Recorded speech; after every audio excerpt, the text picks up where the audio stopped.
evening.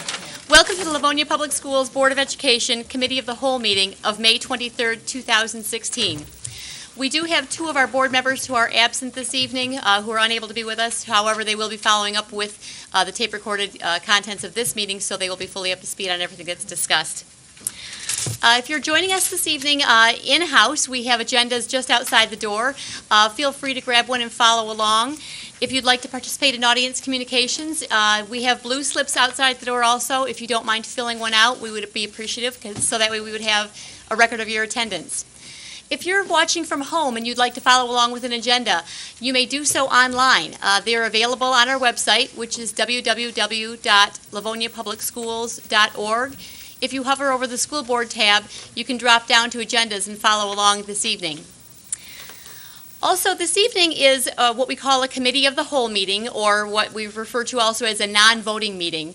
There will be a lot of discussion tonight. There will be presenters from administration, sometimes from outside of administration, to give a lot of information to the Board of Education. However, no votes will be taken tonight. After each item on tonight's meeting, we will either continue to study the item, perhaps ask for more information from our administration, or we will send that item on to our next meeting for a vote at that time. So you'll see a lot of discussion tonight. You just won't see any votes taken this evening. The first item on our agenda is audience communications. Audience communications is a time that the board sets aside to listen to our community. Just so you're aware, it is not designed as a question and answer period. It is designed as a time for us strictly to listen to folks and their concerns. One of the reasons it's not a question and answer is the board may or may not have anywhere from a whole lot to no information at all about the topic to which you're speaking. So we will listen to your concerns. If you're asking for a response from audience communication, you can expect a response in one of two ways.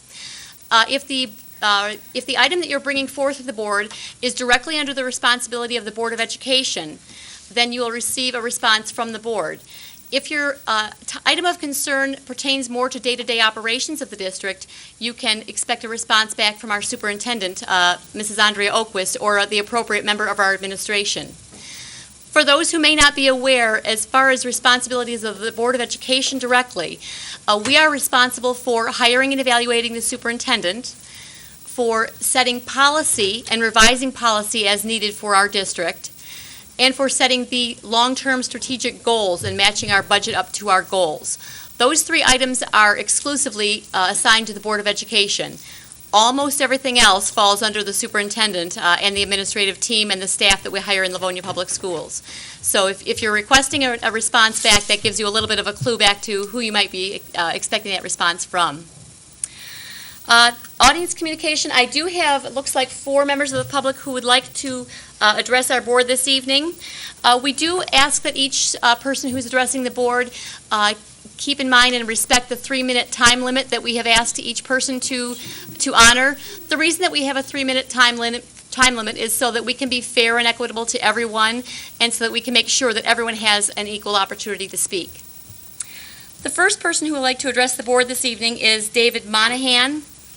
Also, if you're one of the audience members who is addressing us in audience communications this evening, rather than my having to interrupt you if you get to that 3-minute time period, Mr. Johnson is taking care of a time clock for us. So if you hear a little chime, that you'll know that you've hit your 3 minutes, and we'd like to wrap it up at that time. Thank you very much. Thank you. Mr. Monahan, good evening. Good evening, President Burton, board members, and Superintendent Oquist. My name is David Monahan, and I've had the privilege to work for the Evola Music family for the past 25 years. And I'm here to discuss my confusion relative to the piano bid before you this evening. My confusion stems from the fact that I was led to believe these bids were not single-sourced. And I'm here to ask for a little bit of wisdom. Why would the Livonia Public Schools want a competitive bid? Well, equal or better product for less money. Isn't that the American way? And of course, to keep the process objective and honest. From the very beginning, there was a brand bias, and I brought it to Harry Lau's attention, and I asked him if he wanted an equivalent, or was he single sourcing the bids. I told Harry the piano committee had submitted a Steinway piano bid specification that no other brand could meet, as their specification is proprietary. Harry asked me to bid anyways. This is not an industry standard bid specification. I'm going to say that again.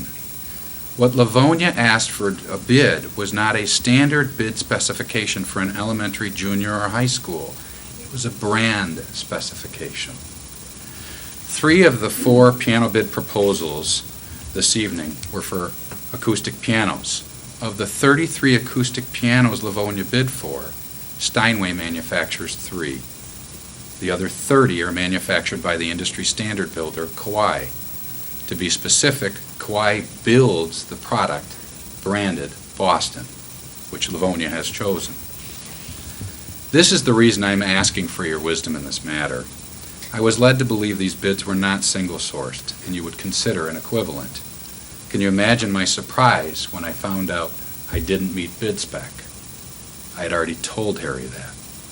Evola Music offered an industry standard equivalent, the Kawai piano, for $115,006.80 less. That's 21.8%. I recommend the board do the following. Look more broad-based than brand-based on your specifications, as most other school districts do, allowing you to have a truly competitive bid. In broad-based shopping, one looks at references. I recommend the board contact some of the references that I've provided the committee. To name a few, Interlochen, Skyline, and Waterford Schools have all chosen the industry standard Kawai. To date, none of the information that I've given the committee, the piano committee before you, they've not contacted a reference. Look at the difference in the dollars as a way to set up a maintenance annuity. This will enable Livonia to uphold manufacturer's warranties and keep your new instruments audition ready year after year. In conclusion, I feel that it has been single-sourced, and I'm just not sure the board knows. I'd feel totally different and wouldn't be here if I was talking about a brand difference for a few percentage points. Spending $115,000 more on a brand simply is not good stewardship. I'm certain you can find another educational cause for the remainder of the money. Thank you very much. Thank you, Mr. Monahan. This item is on our agenda this evening, and the board will be going over some detailed information on this item. Our next speaker at Audience Communication is Deb Gornick. Deb?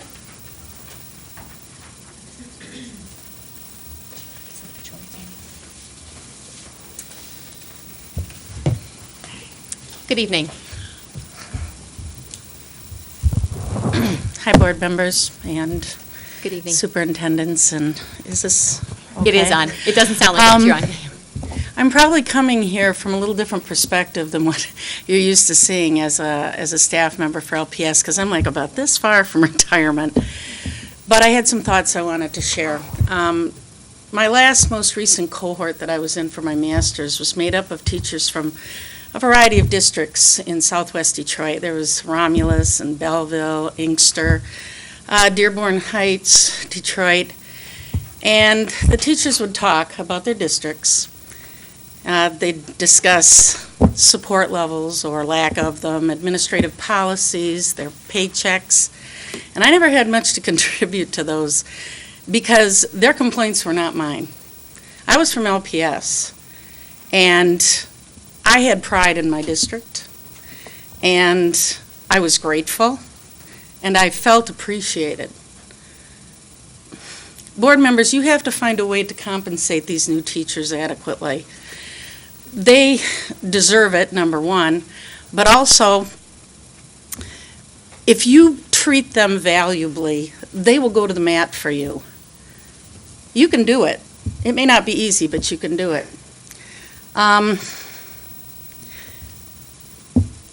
I'm sorry that we're not still using the teaming logo that you guys had at one time, because it occurs to me that that's what we really need right now.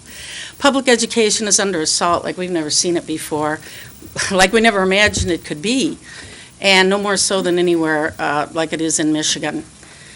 The problem is that we need unity. We need staff unity, we need board unity, and the only way to get it is to work together as a team.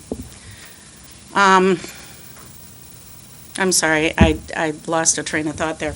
However, I've been watching what's been going on and thinking that this really can be resolved easily if you do the hard thing, which is find the money that these teachers need. You've been hearing this, but that's what gives the mutual respect and unity that's necessary. You've seen what can happen when everybody works together. I mean, it's wonderful, and unfortunately, recently, we've seen what happens when a district fights itself in Detroit. It can get pretty nasty. Right now, we need to have a cohesive unit in this district. It's going to be a matter of survival for public education and for LPS. Because like Ben Franklin said, we either hang together or we shall surely hang separately. Thank you. Thank you.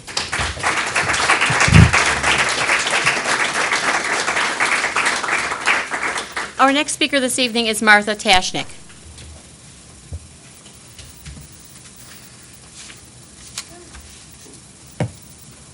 Good evening. Good evening. Good evening, members of the board, Superintendent Oquist, colleagues and friends behind me. My name is Martha Tashnik, and I'm a math teacher over at Churchill High School. I've been a teacher at Livonia Public Schools since 2007. I did not take a traditional route to becoming a teacher.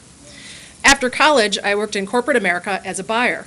I worked for Marshall Fields, which became Dayton Hudson, which became Macy's. And while I was working there, I was involved in a tutoring program through my company, and I just loved it. When my husband was transferred to Detroit, I chose to get my teaching certificate, change careers, and become a secondary math teacher. I was lucky enough to student teach in Livonia, and immediately upon finishing, be hired by LPS. I take a lot of pride in this district. I live in Livonia. I have 2 children. One is a recent graduate, and the other is a 10th grader. They both have been very successful academically, and I attribute this to Livonia. I love being a teacher, and I'm glad I made that choice to change careers, even though I was the only student teacher in her 30s in my program. I feel that my life experience brings great value to my classroom. Since I have spent time outside the classroom, it really pains me when I hear people in business say, "We have the summer off. We get home at 3:30. In fact, so many of us get to school early and stay late. We give up a lot of time to be with our students because we care. Sometimes our students are getting more from us than our own families. We stay late after school for meetings and programs, and we are constantly grading papers at night, weekends, vacations. In addition, we spend a lot of our own money on our students. I have spent tons of money over the years on school supplies, tissues, treats, batteries for calculators, and a printer in my classroom. The list goes on and on. I can tell you this not to complain, but to point out it is getting harder for all of us as expenses increase and our pay does not. I chose LPS over 2 other area district job offers because I believed in this district. I lived in this district, and I was told by so many people, both inside and outside of LPS, it was the best district in the area to work for. I accepted the job offer with the understanding that I would initially be making less as a teacher than I did in the business world. But like every teacher who works under a step system, I assumed that as I gathered skills from my teaching experience and as I improved, I would be rewarded with a slightly higher salary each year. I am here tonight to make clear, none of us go into teaching to become rich. We do have to be able to support ourselves and our families. I began working for LPS 9 years ago, but I am only on step 5. In 2011, I earned a master's degree, which gave me a salary bump and in turn was immediately offset by a huge increase in my health care that I had to contribute to. And my only other raise in recent years was when I was appointed chairman of the mathematics department. During hard economic times, the teachers have pitched in to help this district. We accepted pay freezes, furlough days, increased class sizes, budget cuts for supplies, and now the economy is starting to bounce back. There's going to have to be some tough choices in our next budget, just like every year. Please choose to invest in your teachers. Please choose to value the backbone and the most valuable asset this district has. Thank you. Thank you.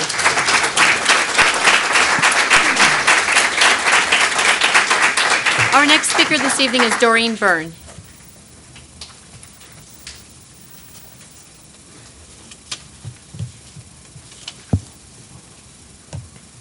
Good evening. Good evening. I'm Doreen Byrne. I've been teaching for 25 years, and happily 19 of those have been in Livonia. and I'm currently at Grant Elementary teaching a first and second grade combination classroom.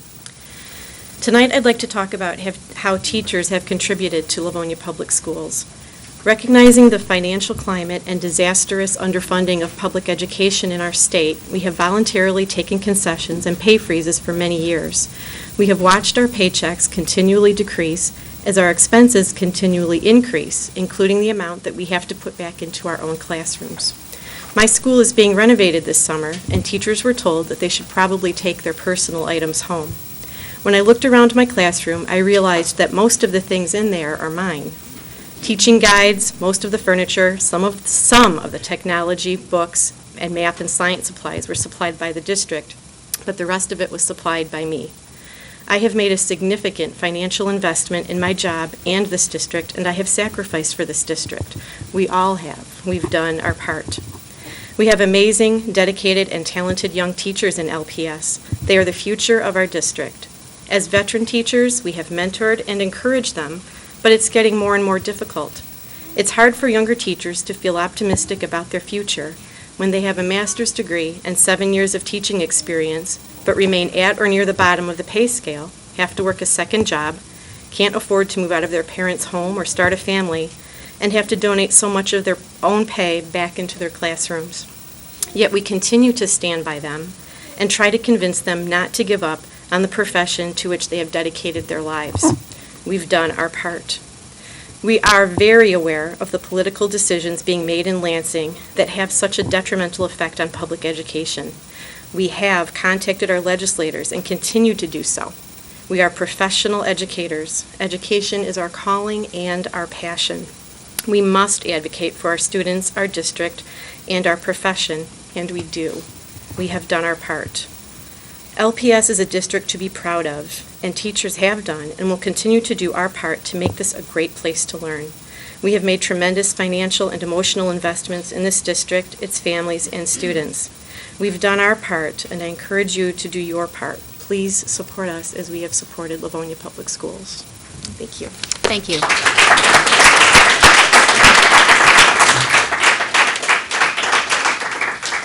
I do not have any other blue slips. Is there anybody else in the audience who would like to approach the board at this time?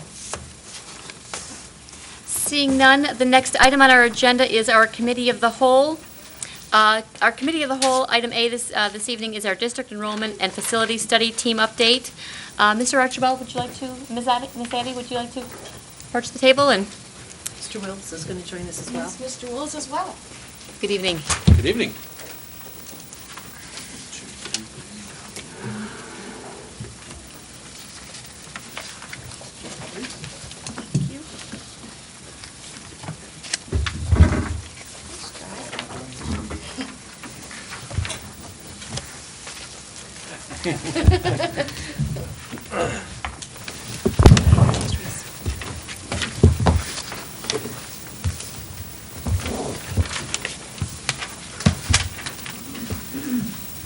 Good evening. Good evening.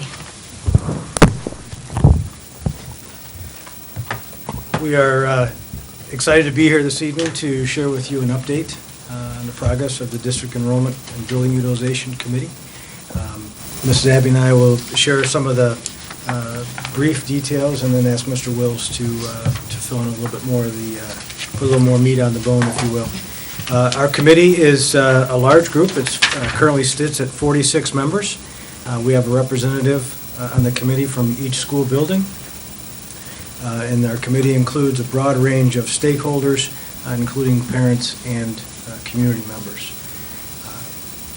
Our community goal is to utilize, again, this broad-based stakeholder team to review and analyze the district enrollment and facility studies that were completed by Plant Moran earlier this year.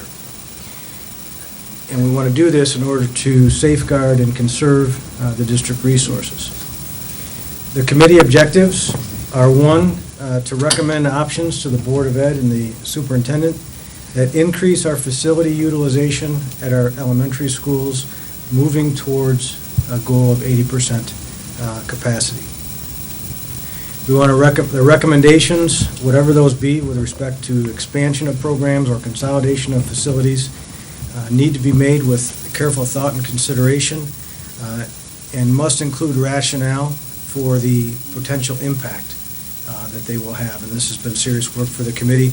And again, that impact, whether it be human, financial, community, and so forth. So we really want to be very thorough in vetting out our recommendations. We want to evaluate our facility needs and impact on the pacing for Phase 4 and Phase 5 of the bonds. Obviously, we're in Phase 3 for the bond planning this year. And quite honestly, or candidly just saying, determining that if all the schools, K-12 facilities, are needed in the foreseeable future before dedicating any additional bond funds to those renovations. And then lastly, in terms of our objectives, is to study the current operating locations of our pre-K program, our K-12 programs, and our post-secondary programs in order to determine if more optimal options exist within the district. Our committee parameters. So as a group, as we have been talking about possible scenarios and things that could happen, we've asked them to keep some things in mind. First and foremost, to keep the shared vision and collective commitments at the forethought of our thinking and our guiding principles. That we want our recommendations and the ultimate decisions to enhance opportunities for students and to safeguard the district's resources.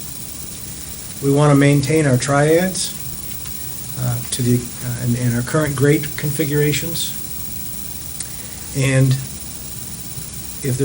and also maintaining a sensitivity, should a recommendation include closing a current facility, maintaining a sensitivity to the extent possible and keeping that school community together as much as possible. And whether that means we can move them all at once or splitting them into two, splitting them into three groups, but obviously keeping them together in terms of the school community and neighborhoods to the largest extent possible. We've held 5 meetings to date. Today was our 5th meeting. And I think, unless Mrs. Abby has anything to add, I'll just turn it over to Nope, I'm all set. Mr. Wills, who can share a little bit more of the detail. Thank you, Mr. Archibald. And for board members and also on the TV monitor, we have a quick presentation. Today we come as an update, so there's no recommendations, no informal findings. This is simply an update to the process. And so with that, we thought we'd just do a quick update on the overall enrollment study. And we spent a lot of time with the committee, really the first 2 meetings. What does the enrollment look like, not just for the next 2 to 3 years, but the next 5 years, even looking out the next 18 years with the birth rates and things going forward. We also took a look at the facility utilization, looking at it not just from the K-4 programs, but also the 5-6 programs, the 7-8s, and also into the high schools, and also into the support facilities, which we'll talk about here in a little bit.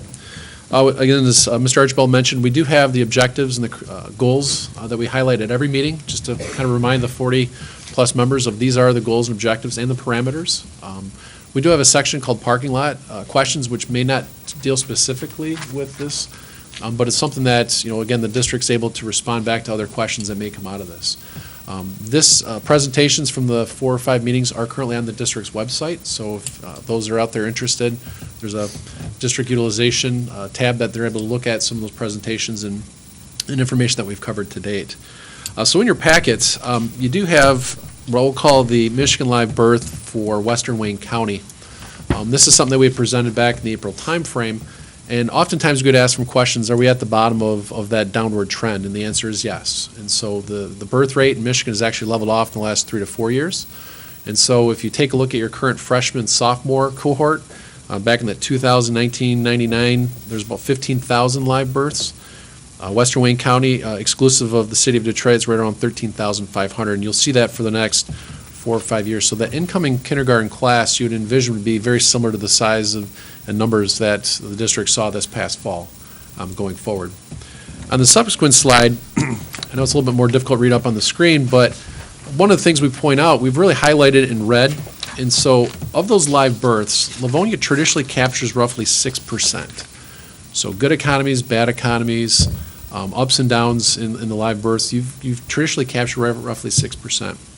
And so that allows us to really create that next 5-year algorithm looking at the live births. And so from a K-12 standpoint, not just by the entire population, but we also were able to break it down by the K-4s, the 5-6, the 7-8s, the 9-12s. And one of the things we see is really at the upper elementary and middle school, that's where we see a lot of the increase of cohorts from year to year. So that tells us that people are moving into Livonia schools to help offset that declining birth rate. It's not to the point where you're going to see a dramatic increase, but it does level off and increase slightly at those upper elementary, middle school, and into the high school levels.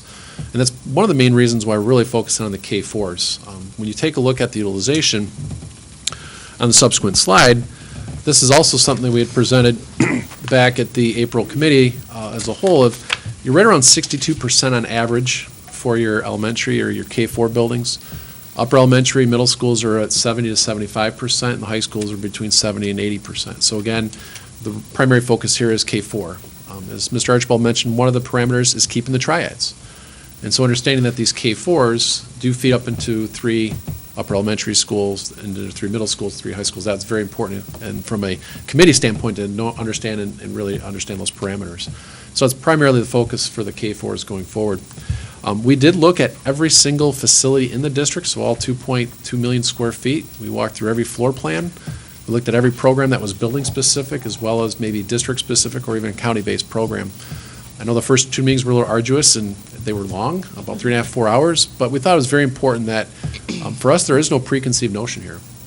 We looked at this holistically, looking at programs of again, a school-age childcare, or let's say a center-based program, or even a county-based program. Where would the best fit make sense to help bring that utilization up going forward?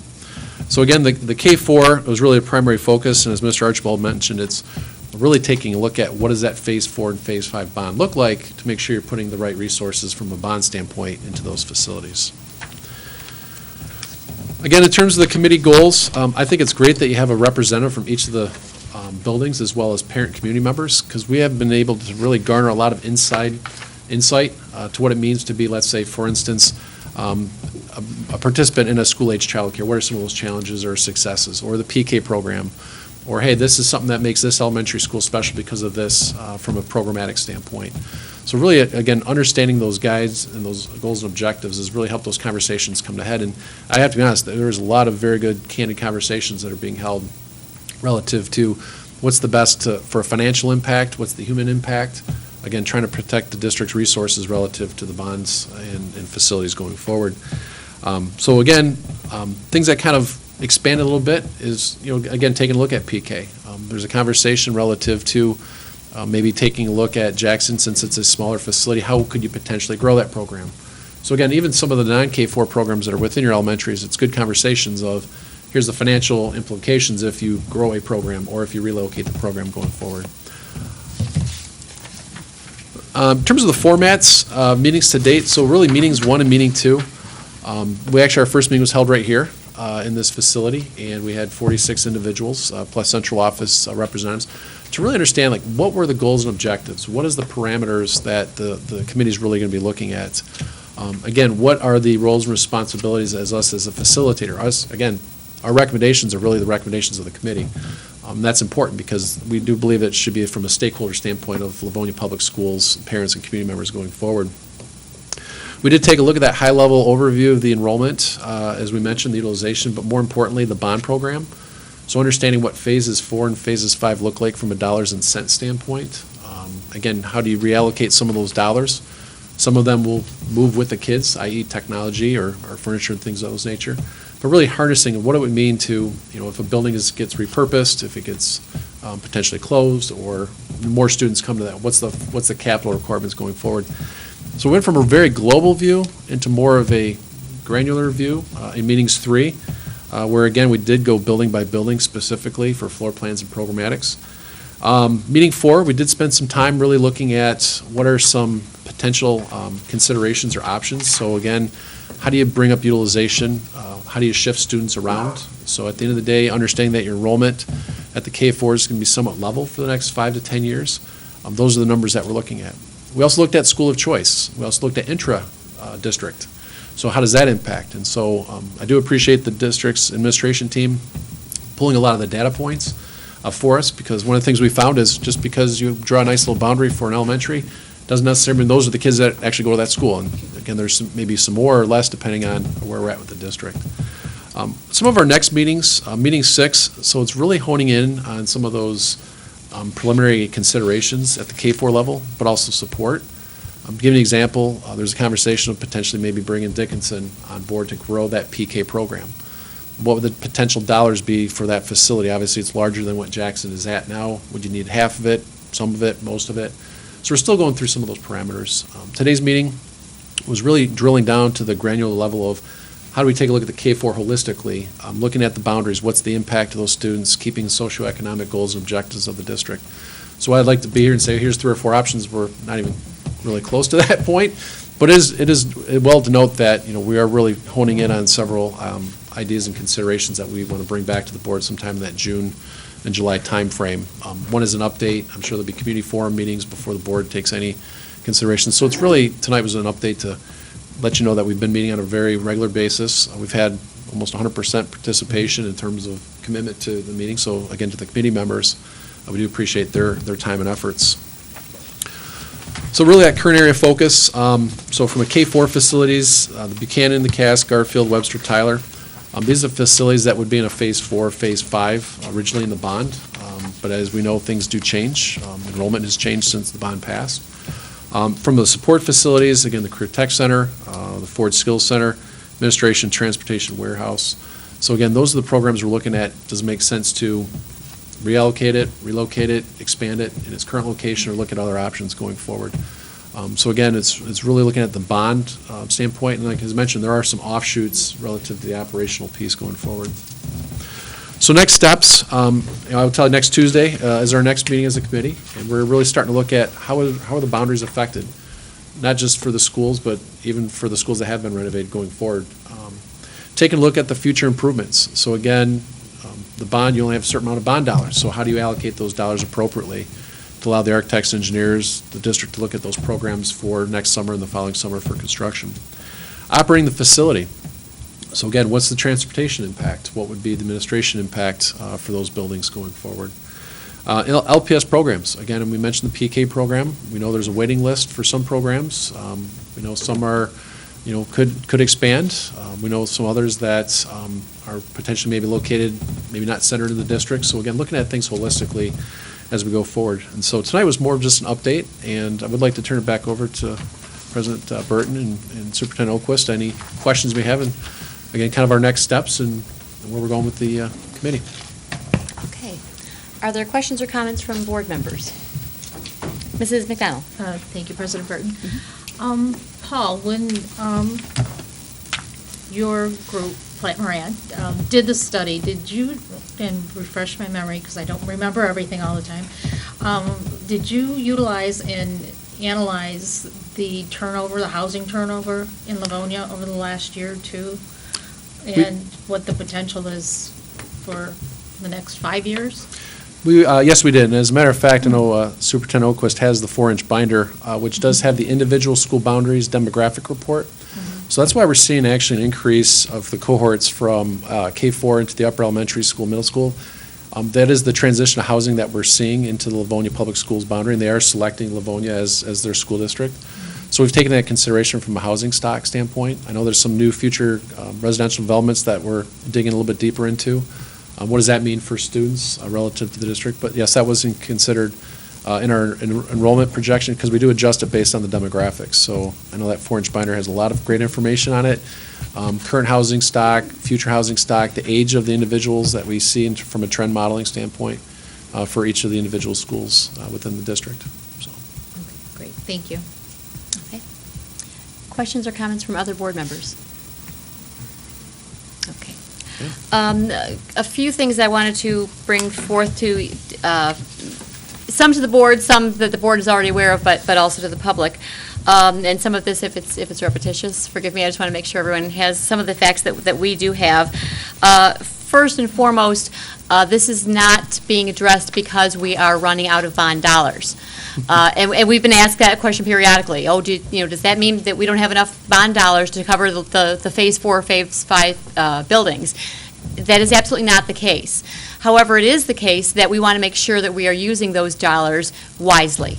We've been entrusted by a significant bond by our community, and the last thing we want to do as a school district or as a Board of Education is to spend any dollars in a district or in a facility, rather, that we may not need in 5 years or 10 years. The next question, and this is a logical one, is why are we doing this now? Well, when we first started gathering information prior to the bond and at the passage of the bond, we had 1,500 students more than we have currently. We can only predict out accurately 5 years worth of students because the others haven't been born yet. Love to know in the future, but we don't have that information. What we do know is that over the last 5 years, we've been losing approximately 300 students per year, and that's just due to 300 fewer kindergartners coming in district-wide than the number of seniors that we graduate out. So 300 times 5 years, we're looking at approximately 1,500 fewer students that we have. Therefore, we're making sure that we are taking a midway point through the bond to take a dipstick and make sure are our plans as accurately laid out as we thought they were at the very beginning, or do we need to make an adjustment to make sure we're spending these dollars wisely? That is the reason that we're doing this at this time. Secondarily, we need to make sure that we're continuing to use our general fund dollars well. Each building does not open and stay open without a dollar figure cost attached to it. Our bond dollars we can strictly use toward other buildings in our district. We cannot, for example, if we saved $1 million on one bond project, we could not therefore use it toward purchasing textbooks or paying teacher salaries, unfortunately. Whether we wanted to or didn't want to, we cannot, it's not legal. But what we can do is take that $1 million, for an example, of bond dollar savings and allocate it to another building that would follow students, that would still be within the parameters of what we set up the bond for and what our citizens in our community approved these bond dollars for. So it is not for a lack of bond dollars, it's just to make sure that we are using them wisely. It is also, as I said, to make sure that we're using our general fund dollars wisely. Our general fund dollars would be paying for things like our teacher salaries, our textbooks, a principal, a secretary, a librarian, etc. All of those salaries and costs that go into running each and every individual building. So if we do wind up consolidating any buildings, that's consolidating both bond dollar savings and general fund savings. We were charged, for example, tonight to make hard decisions and find extra dollars. We are, by the very nature of being a school district, we are a people teaching people organization. We don't spend a lot of money on warehousing and parts and raw materials. The vast majority of our money goes into our staff. This board is listening and is studying deeply and very seriously, making those decisions so that we can allocate as many dollars as possible toward making sure that we're educating our students as best we can and accommodating all of our expenses that we do have. Let me see here. As Paul mentioned tonight, all of the documents that the committee is looking at are available on our website. If you're interested in the details, I encourage you to take a look at it. If you pop up to the front of the website, the home page, www.livoniapublicschools.org, there is a large icon. You cannot miss it. It's bigger than the budget and transparency icon even. It's huge. So if you'd like to look at any of this information in more detail, I encourage you to take a look there. And it's available to you, and we will continue to update it with each meeting. I'd also like to thank the 40-some members of the committee. These are folks who are giving a lot of volunteer time, and these meetings are at least 3 hours long each. Many folks are taking time off work to volunteer as community members to come in with them or for these meetings. They're significant. There's, like I said, at least 3 hour long meetings each, and they're pretty much weekly and will go on for the next several weeks at least. It's been asked, too, when the committee may have recommendations ready for the board. That's not exactly known yet, because we might want to make sure that we get this right rather than we get it quickly. So we may have recommendations by the end of the school year. We may not have them until September, and that's because we want to make sure that we're doing a very, very thorough job. Does anybody else have any questions or further comments? Mrs. Oquist, is there anything you'd like to add? Sure, I'll just open it up to any other questions first and then close it out. Mr. Johnson? President Byrd, thank you. One of the other things that people need to understand when we talk about savings of these bond dollars, when we go back to the original bond discussions that we had, we have to remember that the bond was only about 65 to 70% of what we really wanted to do, what we needed to do. So every dollar that we can save on perhaps these projects, there is certainly a space to use those dollars within what we wanted to do originally. So it's a matter of just sort of moving the pieces around potentially, but there's always going to be a spot to spend those bond dollars within the parameters of what we wanted to do within the bond. I just make sure that everybody understands that. One example of what Mr. Johnson is saying is furniture replacement. Furniture. That's the one that comes to mind immediately with lots of folks. In our bond allocation, we have allocated to replace about 75% of the furniture in the district. Lots of the furniture in the district is close to, if not as old as I am. We could utilize well replacing 100%, but we don't have the budget allocated for it right now.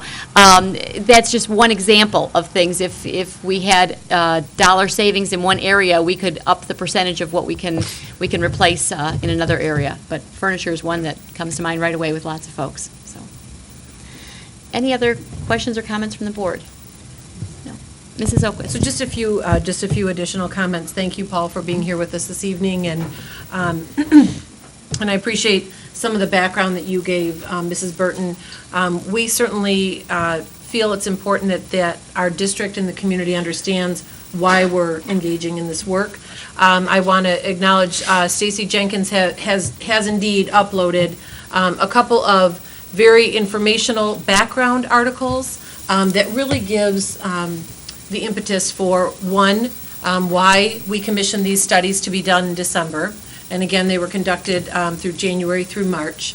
We had an opportunity in April, as Mr. Wills indicated, to get some preliminary reports out on the enrollment and the facility use. So those studies were done concurrently, but they are two separate studies. And that has been an essential component of our work going forward, because oftentimes we'll begin to hear folks talk about turnover, and that might have been what you were talking about, Mrs. McDonald, when you had talked about, when do we anticipate turnover? What do we look at housing starts? Do we look at, the sale and purchase? And all of that information are part of the metrics that were included in this. And so, as Mr. Wills had shared, Plant Moran Crest is one of 4 certified demographers to do this work.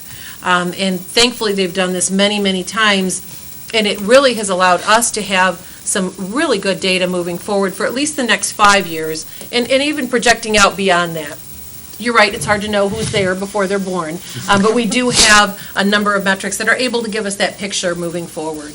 And so, as this information gets compiled, one of the things we'll want to do for our community is be able to share that in a way that we can boil that down so folks understand, again, what the summary studies were based on enrollment and based on capacity.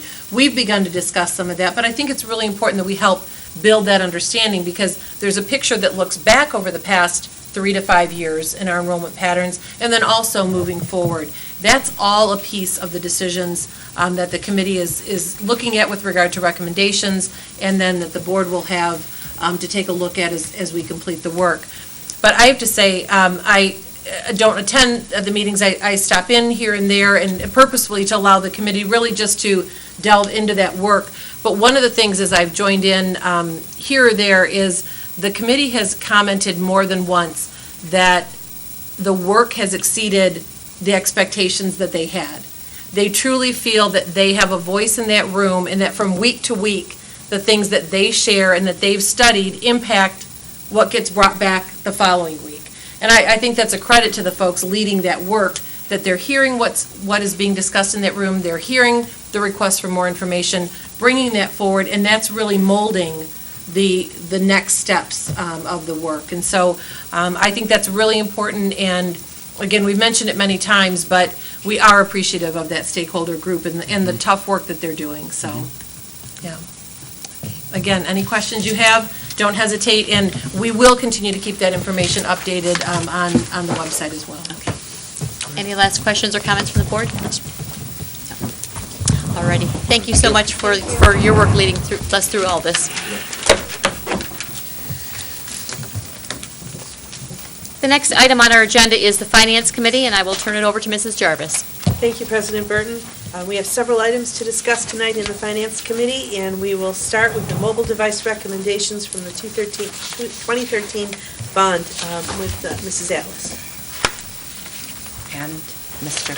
Clan is joining me, too. Absolutely, Mr. Klan. Thank you, Mrs. Jarvis. Good evening, everyone. Tonight, we are bringing to you 2 recommendations for technology-related purchases from the 2013 bond. As I usually do when I start off, I'm going to start off by providing some background information. So I'm going to share the details that I presented to the Board of Education on the April 25th study session that we had about this topic. And so I'm going to begin by sharing with you that we currently have a mobile device pilot occurring in our schools. We have 2 elementary schools, an upper elementary school, a middle school, and a high school, all piloting 3 different types of mobile devices: Chromebooks, iPads, and Android tablets. And we have multiple teachers at each of the schools piloting these devices. Earlier this spring, we surveyed our teachers engaged in the pilot, and as well as the students, and we tabulated the survey results. And as I shared with the board, as you may have expected, we did not find a singular preference for a mobile device at any of the levels. In fact, at the secondary level, we found a preference for Chromebooks by both the students and the staff. But there was also some interest in tablets. And at the elementary level, it was just the opposite. We had more interest in tablets and less interest in Chromebooks, although there was some interest in Chromebooks. So we looked at some trend data. We looked at trend data in United States K-12 educational settings. And we looked at what was being purchased. And what we noted is that over the past 3 years, there has been an increase in the purchase of Chromebooks in K-12 educational settings, to the point where right now Chromebook purchases account for 55% of the educational purchases for mobile devices. In April, last month, I also shared with the board that we're looking to phase in our mobile device purchases over multiple years. And we're choosing to do that because one of the reasons is it allows us, as we phase in the devices, to purchase the most up-to-date device that's on the market. For example, when Tim and I came to you about 1.5 years ago to purchase mobile devices for our pilot, the Samsung Chromebooks that we purchased at that time, just a little over 1.5 years ago, are no longer being manufactured. That's how quickly the technology is changing. So this will allow us then to purchase the most up-to-date devices as we phase it in over time. The other thing that it allows us to do is it allows us to not have to refresh all of our mobile devices at the same time because they'll be phased in over a period of years. And finally, it'll allow all of our schools to have some mobile devices, some carts of mobile devices now, and increasing that over the next couple of years, which then allows our IT department to be supportive of helping our schools implement these devices. So using the trend data, using our survey results, we are bringing to you our phase 1 of our mobile device implementation, a recommendation to purchase Chromebooks. In your packet this evening are 2 letters that provide background details to support this recommendation along with a price quote sheet. The recommendation we are bringing to you tonight is to purchase the following from NetTech Corporation, and we have one of the devices here for you to take a look at. We're recommending 3,710 Chromebooks that have an Intel processor, 4 gigabytes of RAM, and 16 gigabytes of memory, an 11.6-inch scratch-resistant touch screen. Oh, nice. I didn't touch it. So, yeah, you might want to take it You wanna back. take it back, and, let's yeah, get a little and bit touch more. it. That's made of Corning Gorilla Glass. Okay, then. It has a fully... It can withstand kindergartners? Yes, Is that what you're saying? kindergartners and things that fall on top of it. It has a fully sealed keyboard and touchpad, which provides the industry's best spill protection. The rubberized LCD and base trim on this device absorbs shock for superior drop protection. Also, it has a U.S. military standard tested for durability, pressure, temperature, humidity, shock, and vibration. And it has 180-degree hinges, so it opens all the way. Oh, does it flip backwards, or does it just flip Just flat. Flat. It has 10-hour, 3-cell battery, 1-year warranty, and 1-year Google Guardian teacher and administrative license, and Google Chrome management system. I'm just really excited about this device because I just think it's so cool. This recommendation also includes 101 Bretford carts that will store, charge, and lock the Chromebooks when they're not in use. 100 carts will house 36 Chromebooks, and 1 cart will house 10, which brings our total to 3,610. The remaining 100 Chromebooks will be used on a swap-out basis, so when we have a Chromebook that isn't operating properly or needs to be repaired, we're able to swap it out, put one in, and that way teachers will always have a full set of Chromebooks, or they'll have 36 Chromebooks on every cart. Wonderful idea.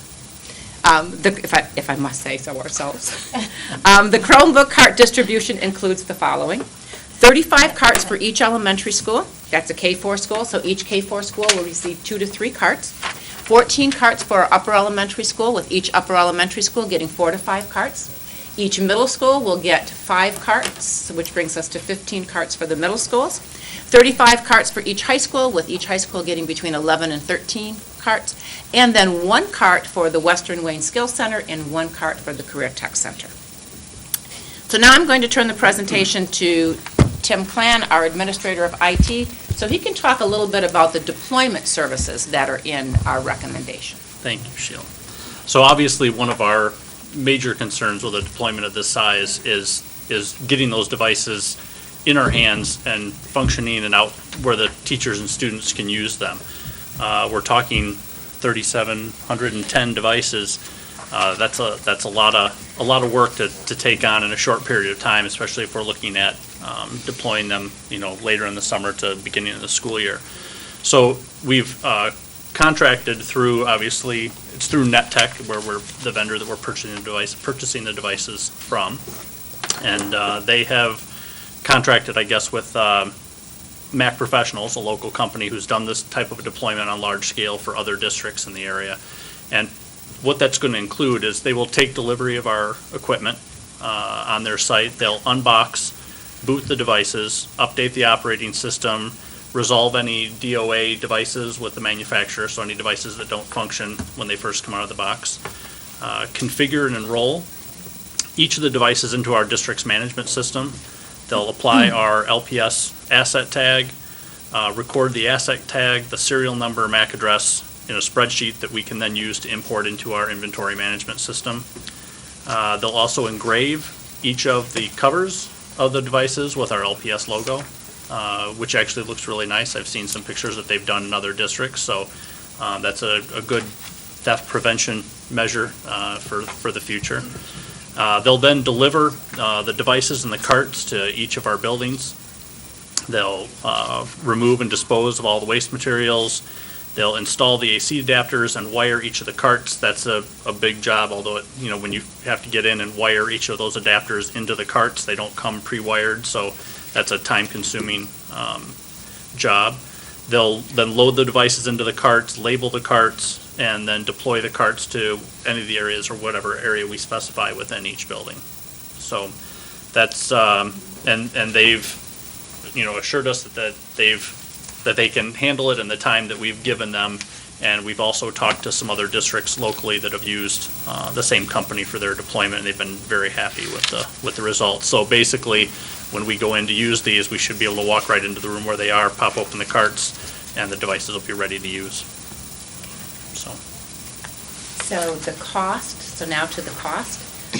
Through Net Tech Corporation, the cost to purchase the 3,710 Chromebooks at the cost of $352.67 each is $944,825.70. The cost of the 101 Bradford carts at the cost of $1,116.72 each is $112,788.72. And the cost of the deployment services for the Chromebooks at $19 each is $70,490. The total cost for all items listed on the price quote is $1,128,104.42. And the district is using the MDE spot purchasing program that is available through the state's Technology Readiness Infrastructure Grant, otherwise known as TRIG, which provides schools and districts with the most competitive pricing possible. The attached price quote is through Net Tech Corporation, whose prices reflect the spot purchasing program. Therefore, additional bids are not required. Yes. Question, excuse me. On the sheet, the unit price is not the same price as what you just said. The I'm end sorry. result is? I misquoted. It's $254.67. My Even per lower. unit. Yes, even lower. My fault. Thank you. Thank you. And as mentioned in the memo in your packet, the district will receive an incentive for purchasing these devices through the SPOT program. However, the per-unit incentive is not known at this time. When the SPOT purchasing program closes in November, then we'll have an idea of what the incentive will be. It's anticipated that it could be somewhere in the ballpark of about $50 per device. And the funds to purchase these devices are included in the 2013 technology portion of the bond. This purchase does not expend all of the funds available for mobile devices. We anticipate coming to the board about a year from now, sometime next school year, with a recommendation for a second round of devices. So if there are any questions, Tim and I are happy to address them. Mrs. Jarvis? Oh, I'm sorry. It's okay. I'm sitting here That's taking usually notes. me doing that, Liz. I do have a question. I know the licensing for the initial year is already included in here. Do you know what the additional charges are going to be after the initial licensing? The Google management licensing that's included with it is not a renewal. It's a lifetime of the unit. Oh, it's a lifetime. The GoGuardian, the software that they mention in there is just included for a year. We don't even know if it's something that will continue. It's just part of that bid package. It comes with that for a year. We can choose whether we want to use it or not, and if we like it, we could opt to purchase it for additional years if we wanted to. I believe it runs around $7 a device per year if you decide to continue with it past the first year. It's a pretty good deal. Very good. I'm excited. Yeah, so are we. Any other questions? Mr. Johnson? Thank you, Mr. Chair. So we'll have all of these by the start of next school year? We'll have all of these in the fall of next school year. Should have been a lawyer. Should have been a lawyer. Yes, Okay. we will have them in the fall. Okay. Thank And you. our goal is to get them into our schools as soon as possible. President Burton? Couple questions for the benefit of the public. because we're asked these frequently, can you address why we are not having a one-to-one device per student in our buildings? Yes, because when the bond, technology portion of the bond was established, it was not established with the expectation that we would have a one-to-one device. Okay, all righty. Also, in our high schools, I know it would, maybe not in our elementaries, but in our high schools, it was discussed too, that even having a one-to-one may be wasteful of citizens' dollars because so many of our students walk in with a device in their phone. Yeah, because currently, right now, we do have bring your own device to school. And so students can use their phones or any type of mobile device that they choose to bring to school. And with teacher permission, use them in the classrooms for Right. instructional purposes, for learning Exactly. purposes. And we do certainly give our teachers the latitude to discern whether or not that's appropriate in their classroom at that time. Absolutely. Also, I'd like to make it clear that these are for use in schools only. These are not designed or intended for students to be able to take them home, which greatly reduces the chance that they would get broken or stolen. That is So, correct. Okay. That's it for me. Liz? Any other questions or comments? No. Thank you. Okay.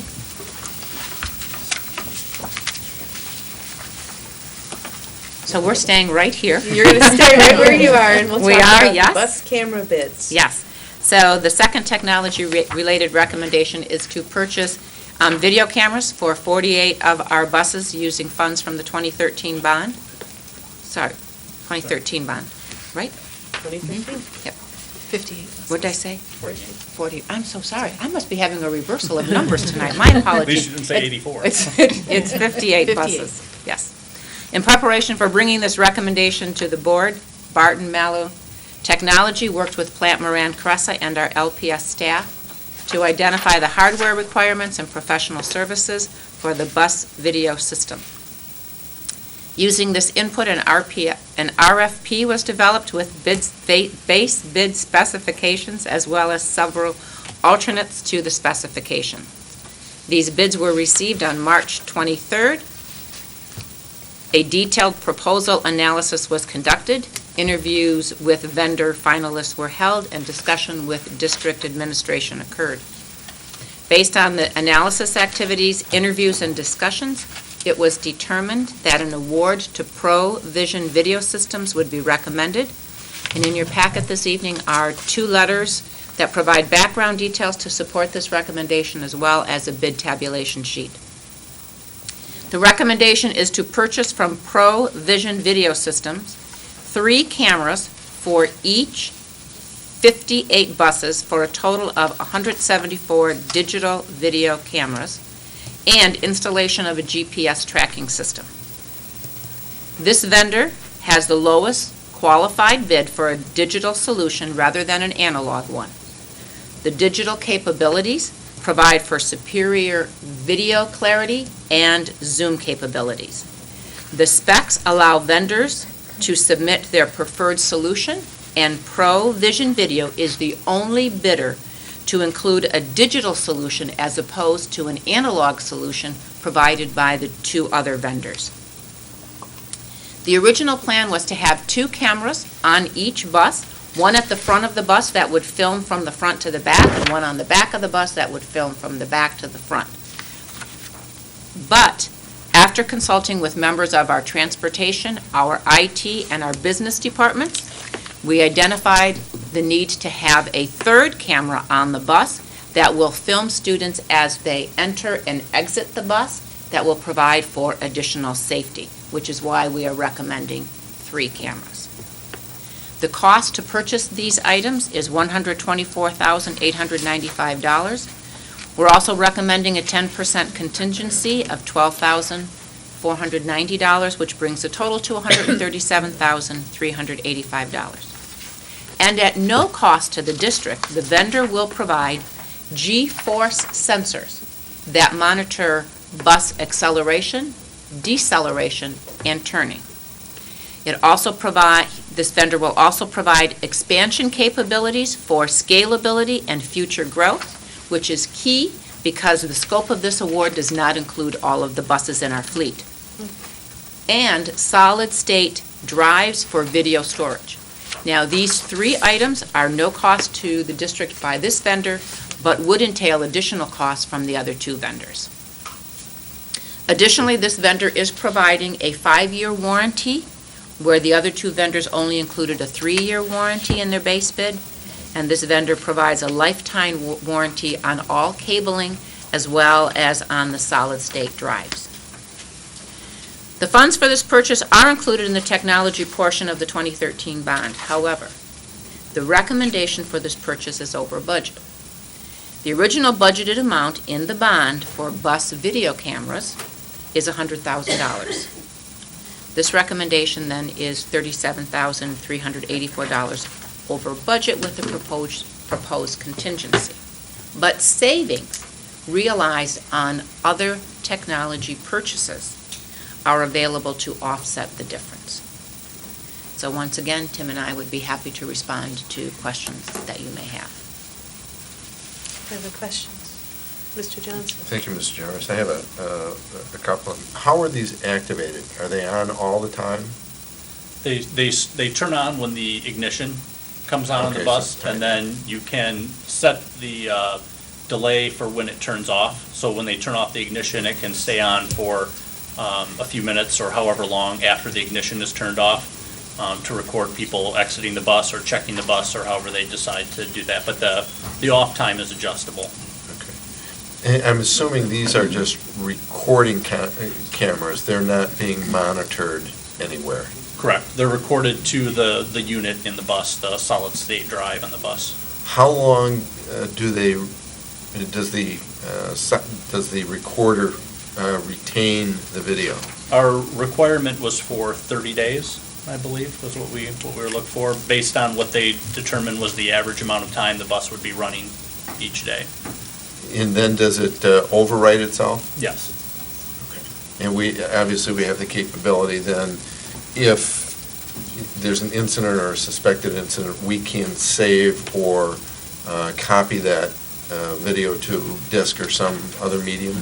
Yeah. The solid state drives are like as a compact flash drive, like a small card almost, that you can pop out and pop another card in. So if there's an incident on a bus, they can bring out a spare card, pop that card out, pop another card in, and they can either retain that entire card for whatever they need to get off of there, or they can take that in, copy the video pieces that they need off of that, and then that card can go back into a pool that can be put back into other buses as needed.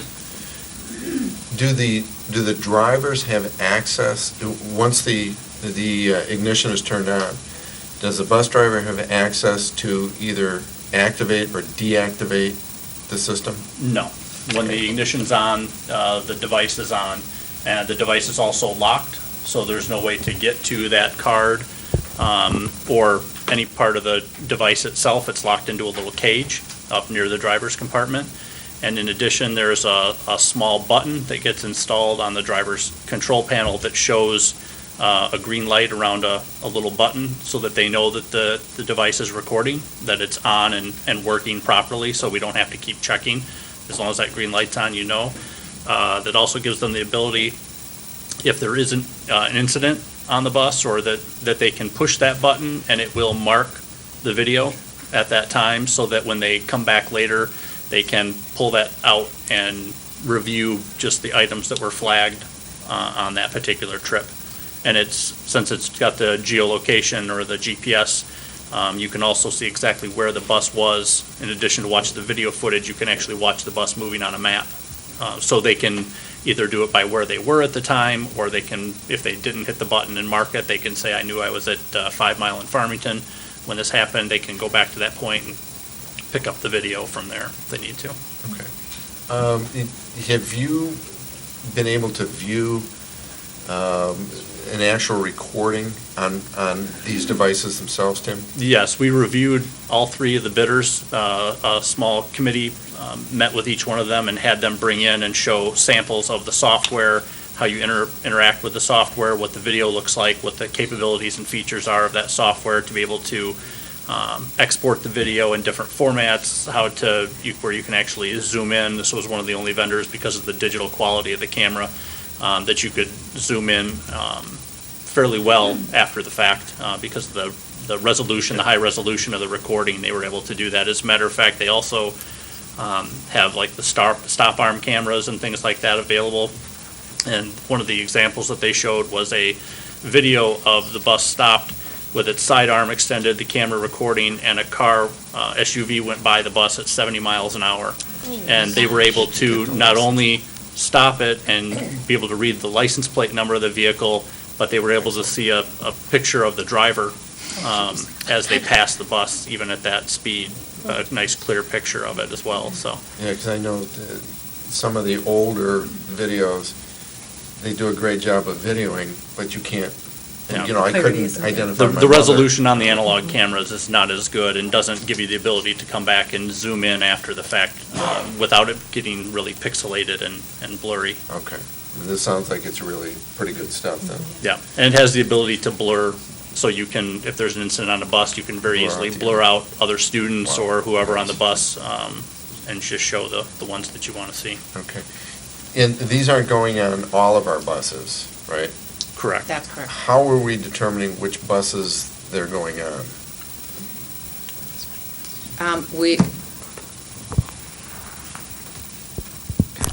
After consultation with our transportation department, this round of cameras will go on the general ed buses.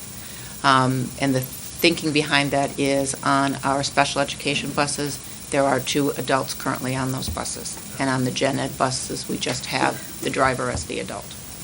So we're going to start with gen ed buses.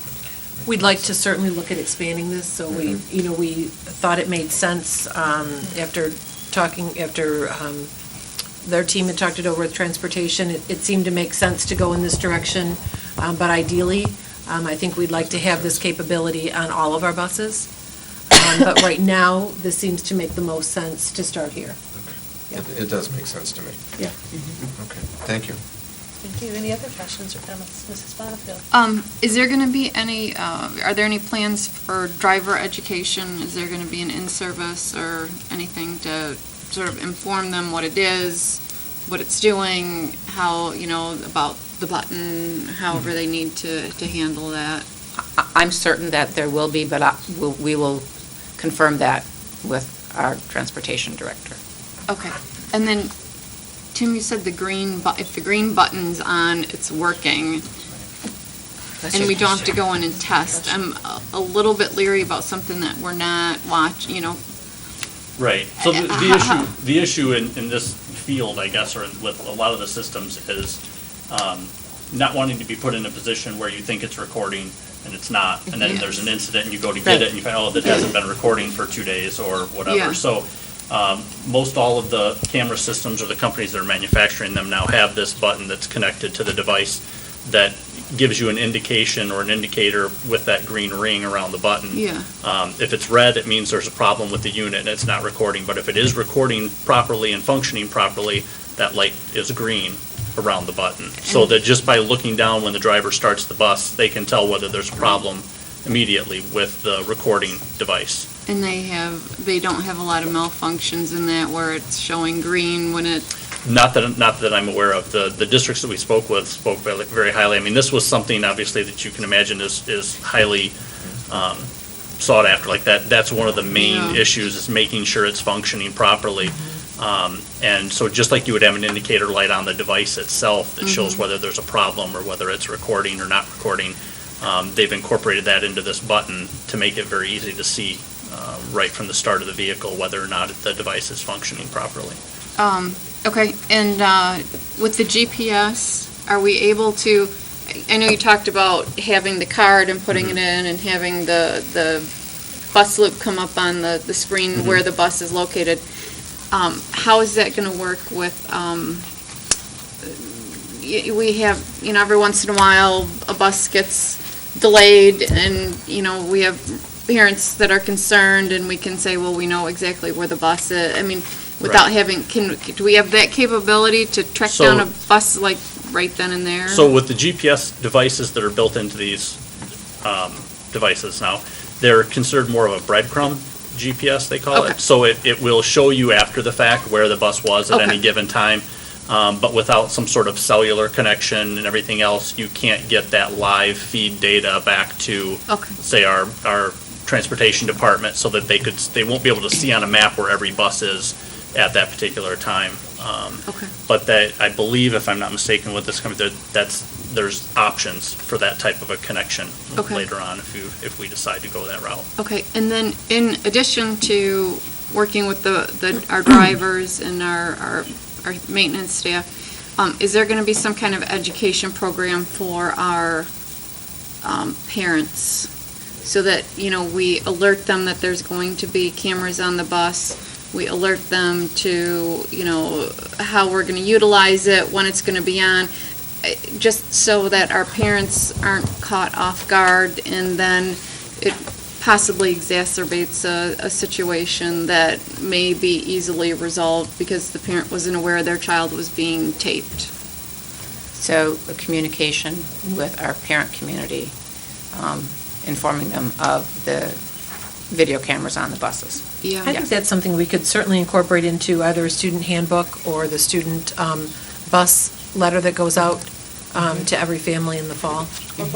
Yeah, I think that's certainly something we can incorporate into I that. think when it's the first run, once they're on the bus and we're used to them, but I think the initial run probably needs to be very clear, because we know that the handbooks and those kind of things don't always get read fully.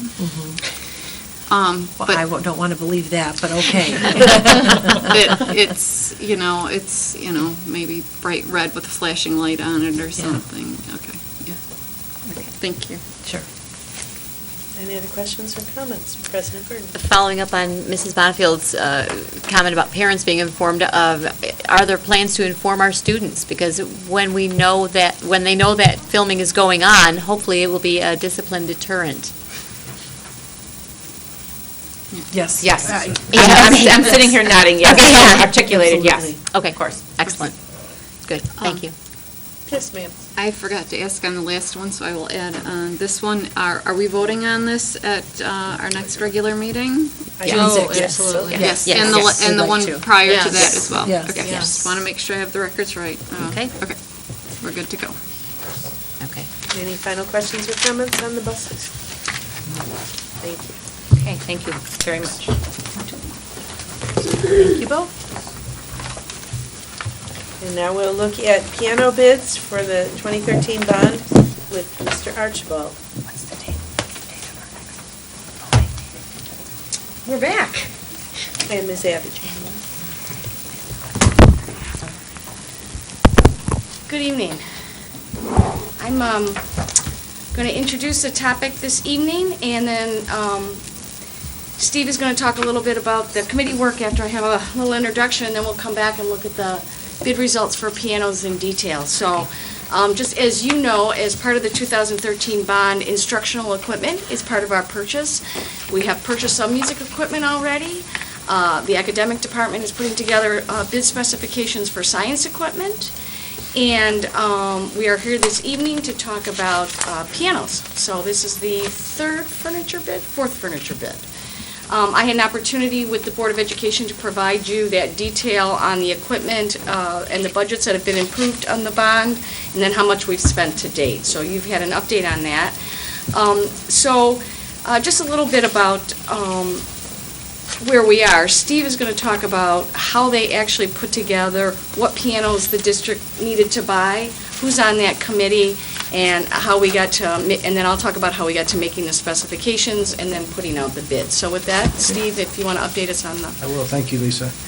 This process has been about 8 or 9 months in the making, and I guess probably even longer than that, but in terms of having the committee focusing on the purchase of pianos throughout our district, K-12. On September 2nd, Melody Provencher, one of our music leaders, had arranged for a field trip for all of our K-12 music teachers to get out to one of our local vendors and kick the tires, if you will, on a few pianos. And you know, it's been a while since we've had new pianos, and so to know what was out there, what was available, and start to get our hands and heads around what we needed and what would work for our programs K-12. Later in September, on 2 other occasions, a smaller committee of music teachers went back out to a couple of our local vendors. And again, following that first trip, Melody obviously got some feedback from folks on the pianos that they test drove. Then the smaller group went back out a couple times later in September to do much of the same thing. Again, Melody took feedback from those teachers. And then in October, we met with all of our instrument committee, as well as then any K-12 music teacher who wanted to come. So all of them were invited to come in to hear what the groups that are participating in the field trip had experienced, to talk about the different pianos, whether it was acoustical or digital, and where the pros and cons, and where we felt each specific type of piano would fit within our program. So, for example, is a digital, why does that meet our needs in a K-4 program? Why does an acoustical piano meet our needs in a vocal classroom versus an instrumental classroom, and so forth? And so we took all that information. Also, that was in October. In November through December, our existing pianos were evaluated. There were 54 pianos evaluated. Our average age is a youthful 52. Those pianos were rated anywhere from excellent to poor. Well, excellent was a possible rating. We didn't earn any. We had 3 in the good category. We had about 13 in the fair category, and 38 filling out the poor category. It's our hope and our recommendation to repurpose at least 6 of these pianos for practice rooms and other locations at our high schools. So basically, we have spent time from January to the present verifying our models, our quantities, our specifications, and so forth, based on the feedback from our experts, which are our teachers who are in the classroom. Good, thank you. And just a little bit about that detail on what you'll be looking at tonight. We are recommending digital pianos for the K-4 schools. There will be 12. We are recommending digital and acoustic pianos for the 5-6 schools and Webster and E.G. Eero. And you'll see this detail as we go through. And then on the 7-8 schools, we're recommending both digital and acoustic. And then, of course, on the high school, we're recommending some digital, some acoustic, and some baby grands and grand grands, or regular grands. So in terms of the bid process itself, after all of that committee work, the teachers put together what they believe is the best piano for Livonia Public Schools and for our music program. They base their specifications on the quality of the materials, the construction, the durability, and the sound quality of the pianos. The bid specs identified are Steinway pianos. They specifically looked at all of the items that make up that piano and felt that that is the best piano for Livonia Public Schools. Our bid process, as we have in many other items over the years, listed the product, the model, the very detailed specifications. It's about a column of a page long. And then we also provided the opportunity for anyone to bid an equivalent piano as well. So you've heard us use that term before. These are our specs or the equivalent. We had a very traditional bid process. We put this out in 4 separate bids, as we always do, put it out for the appropriate time period, and received 3 bids on some of the pianos and 2 bids on some of the other pianos. So let me go through those in detail with you. You have those bid tabulations in your packet this evening.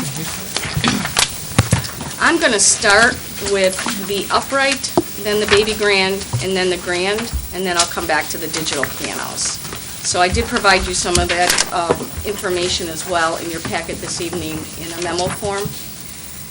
The upright bid piano, we received 3 responses from vendors. One vendor did not attach a bid bond, so we did not look at their product in detail. The other 2 are both excellent companies. The one vendor did not meet all of the specifications that we had in our bid. Again, they're all excellent pianos.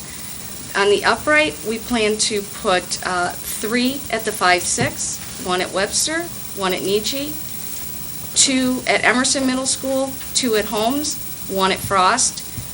Difference in the middle schools are there is a class and a stage at Emerson and Holmes. 5 at Churchill, 5 at Stevenson, 6 at Franklin, and 1 for the Churchill dance.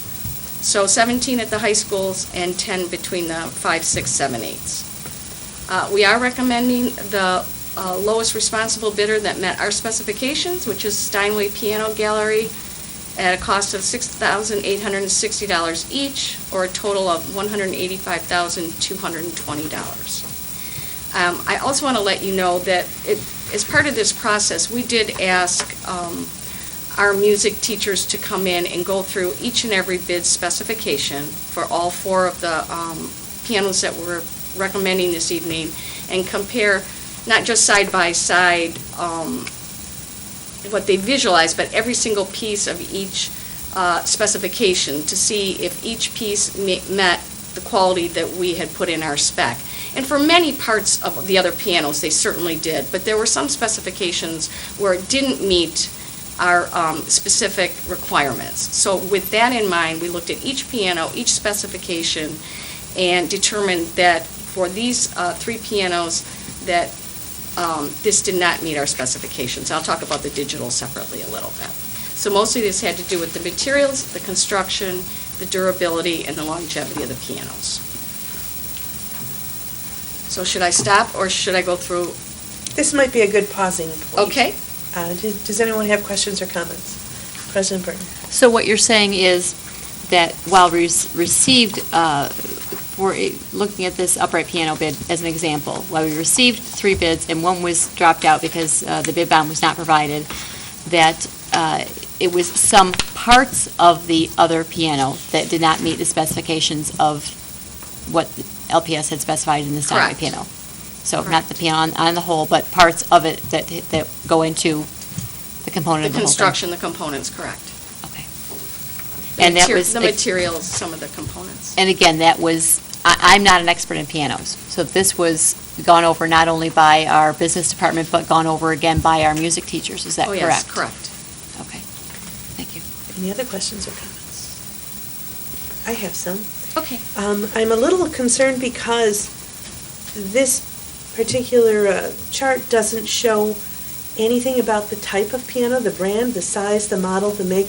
Usually, we have more detail than we could ever ask for. This just says upright piano. Could you please tell us what kind of piano and what model?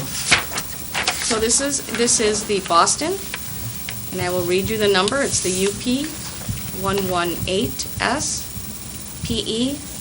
Sorry, but that's how they list it. At a height of 46 1/2 inches. Thank you. I am not a piano expert, but I know people who are.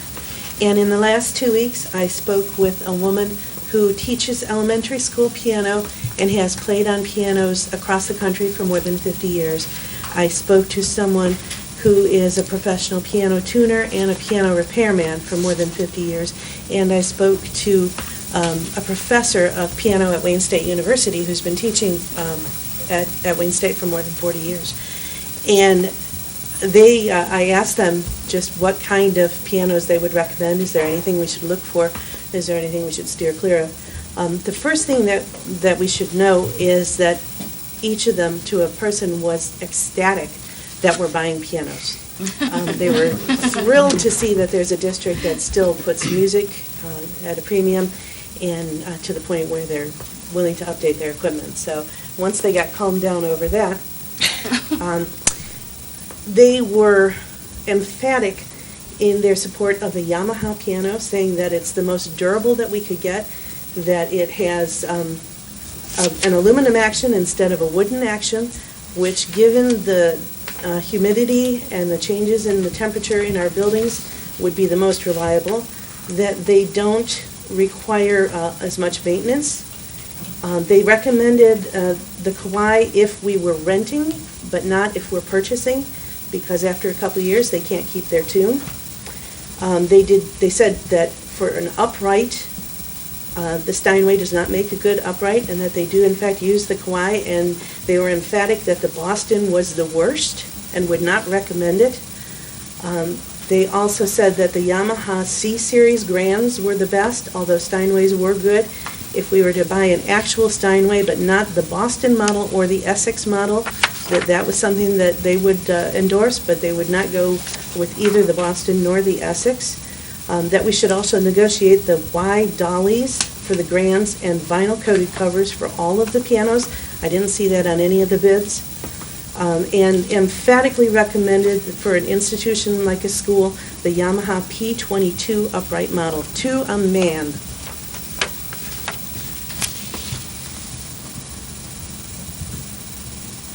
So, just saying. What was the? Oh, and the prices are lower, and given that we do have a fiduciary responsibility on how to spend this money, I don't really like the smell of running out to something and saying, well, we'll just go for the one that sounds the best when we test drive it. You need to talk about maintenance and as well as cost. So I think that considering how long we're going to hopefully keep these pianos and how much maintenance is involved, that would go into the equation.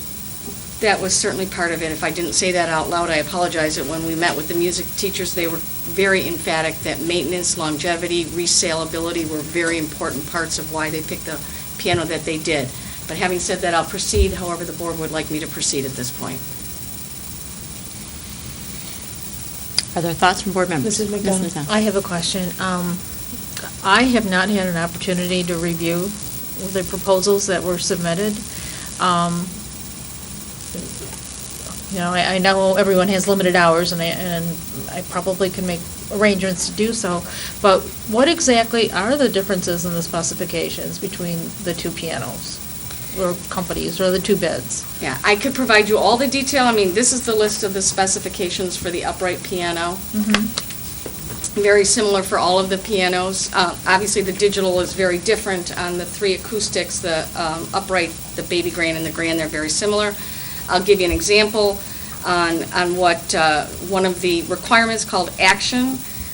We specified that it should be made from solid maple, no plastic, for all moving parts. One of the bids that we have this evening that we're looking at is that it's made from a blend of, I don't know what these words are, but it's a type of plastic. I'll spell it ACRYLONITRILE. So it's a type of plastic, and we had asked specifically that it be wood on wood. That was explained to me that provides longevity for that particular part of the piano, that you don't have wood and sound quality, both, with the wood hitting plastic versus wood on wood. That's an example of the type of specification. So what our music teachers did was take each of these specification items that we put in, and this is what we would do on any bid, whether it's furniture, bus equipment, vans, or construction, and look at the specifications and compare it side by side with the people who bid, and look for pros and cons and what's important and what is not as important, and then make a recommendation. So frequently, our specifications aren't to a specific brand, but sometimes they are to a specific brand, if that is what we determined is the best product for Livonia Public Schools. Having said that, we can always change what we did, but this is the recommendation from our music teachers, is what they thought would be the best equipment for the district. So,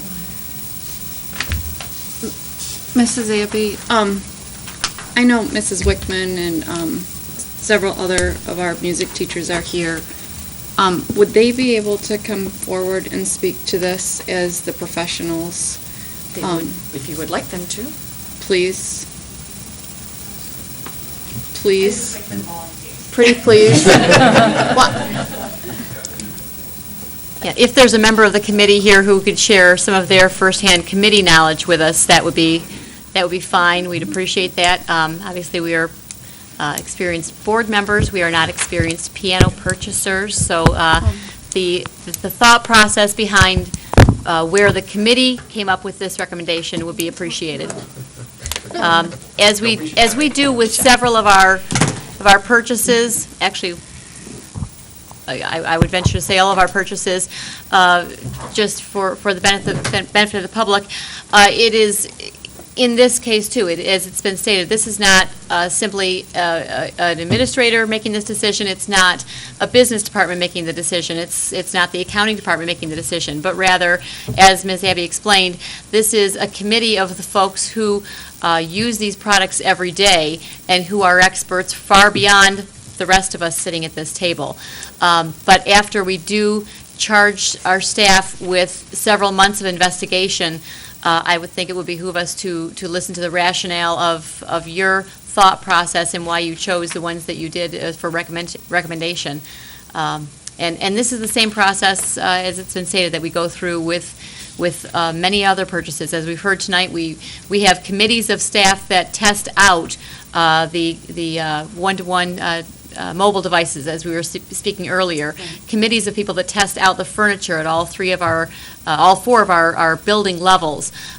This is no different. This is our music teachers testing out the piano situations and coming up with their recommendations based on their expertise in not only the music field, but also the application to Livonia Public Schools specifically. So with that background, we welcome you. Thank you. I'm overwhelmed at this moment.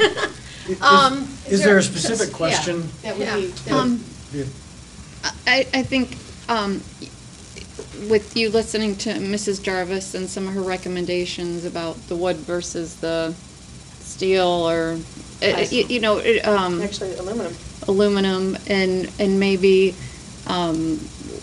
what this, some of the thought processes, addressing, Mrs. Jarvis talked about the aluminum, and I'm assuming those are like the hammers. No, actually, it was the action. Okay. I was told the aluminum rails don't react to the humidity that we have in the buildings. The wood does, and that it's much more durable for us to have a non-wood action, but to use the aluminum. Which is, I believe, part of the specification. I'll read the full action specification in the melody. You'll tell me if I got this right. That the action must be made from solid maple, no plastic for all moving parts, extruded aluminum action rails, dried blow design. Accessories matching bench and dolly. so there is the aluminum action rails are there, so. First of all, I'd like to just say thanks for inviting us to the table. Quite often that doesn't happen. I do want to speak to the fact that this is something that we have been working on since last year, near the end of the year. We've had many field trips because there are 25 music teachers. And it takes a lot to get just 4 or 5 people to make an agreement on an instrument. We did bring a lot of the a core of middle school and high school people back, mostly when it came to the acoustic pianos, because they're the ones who have, the bigger programs and the needs for good quality instruments. We spent a lot of time having them open up pianos so we could see the insides and do comparisons. And we've been to both of the companies that have provided bids many times. So I just want you to know that we did not make this decision lightly. And all of these things that are mentioned here, the action and all the things that you mentioned, all came in important to us as well. But in the end, our bid specs came out the way they came out because that's the one we felt would have return on investment that we liked. They had the wood on wood. They had the sound that we like, and the quality is there to be, I hate to say this, a 50-year purchase, which is which it may be again. Which it may be again. I can appreciate that. As a mother of a piano player, I understand the importance of sound, and our piano at home is more than 100 years old, so I know that this is an important thing. However, it gives me pause when the one piano that we're looking to buy is the one they wouldn't sell to their mother.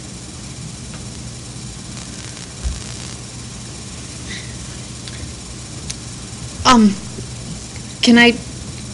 Mrs. Jarvis is connecting this portion of the meeting. Please. May I? Thank you. Absolutely. Can you maybe cover a few of the differences between, maybe, and I know it was parts of the piano, why the Evola Music Center did not meet the bid specifications? What portion of the piano was the deciding factor on that not meeting the criteria? The soundboards are made differently. Okay. That's one of one of the ones that we held at too. There's a different amount of, when you talk about the ribs on the piano, the bars, then there's different amounts on those. Say that again. That support the, and the action. When we played on the action, where they do have the, in theirs, the words. It's a big word, that big plastic. yeah. The plastic kind of thing. Or, Okay. and the carbon fiber and things that they've mentioned. There was a difference in how that played. Okay. And how it felt and and it makes a difference in our minds, I guess, as to sound, yes? Melody, could you speak to, because both you and Heather deal with the repairs and the piano repairs and things that we've had on our existing machines, our existing pianos, which I understand are wood on wood, and whether there is a great deal of repair to the action versus... Most of the repair comes in tuning, and most of the repair comes in broken strings, believe it or not, as opposed to the action. I have a piano currently at at school I'm at that has a broken string. That's bad, right? Well, it doesn't help when you're playing along. Yeah, you Unless go you're not along, onto that note. You know, scale do, re, mi, fa, so is not there, and you go on to la, ti, So it's just one note. All right. Well, in 22 years that I've been in the district, I'm not a vocal teacher, so I'm not playing the piano as often as a vocal person would be, but I've never had to have the wood hammers action replaced on a piano. Our piano at Stevenson has had strings replaced. We've had the cover on the piano has had to have hinges replaced, but tuning is where most of our... They have to. And all of them are going to have to be tuned. It's part of having a piano. Did Mrs. Jarvis mention the and I missed the end of it, the Yamaha P20? P22. Was there another number? Was that a piano that you reviewed at all? And it wasn't. I can honestly say no, we did not review that one. Okay. There were other ones brought forth to us that were presented as institutional pianos when we went on our visits. Okay, but I mean, do either the providers, well, maybe the Steinway doesn't, does Evola carry Yamahas? I believe the answer to that is yes. And Steinway is just Steinway, I'm They carry the assuming. Steinway brand and the Boston and Which Essex is, brands, which I mentioned. Okay, and when you went to Evola, that was not one that they recommended? It was not one that we reviewed. Okay. Another thing is, some pianos, when you're asking a private person, they have a different view and a different need often. And we're looking at durability for 50 years. And we do happen to have a Steinway at Stevenson that is worth more than it was when it was purchased, even though it has been Abused. I'm going to use the word tweaked. Well-loved. Tweaked recently by a student. And so it was tweaked recently out of love. And One of the people I spoke with has played that piano and said that was the best piano we have in the district, is the one at Stevenson. Yeah, and the value on that is 3 times what they originally paid for it. I believe that. They also bought it 50 years ago. Yeah.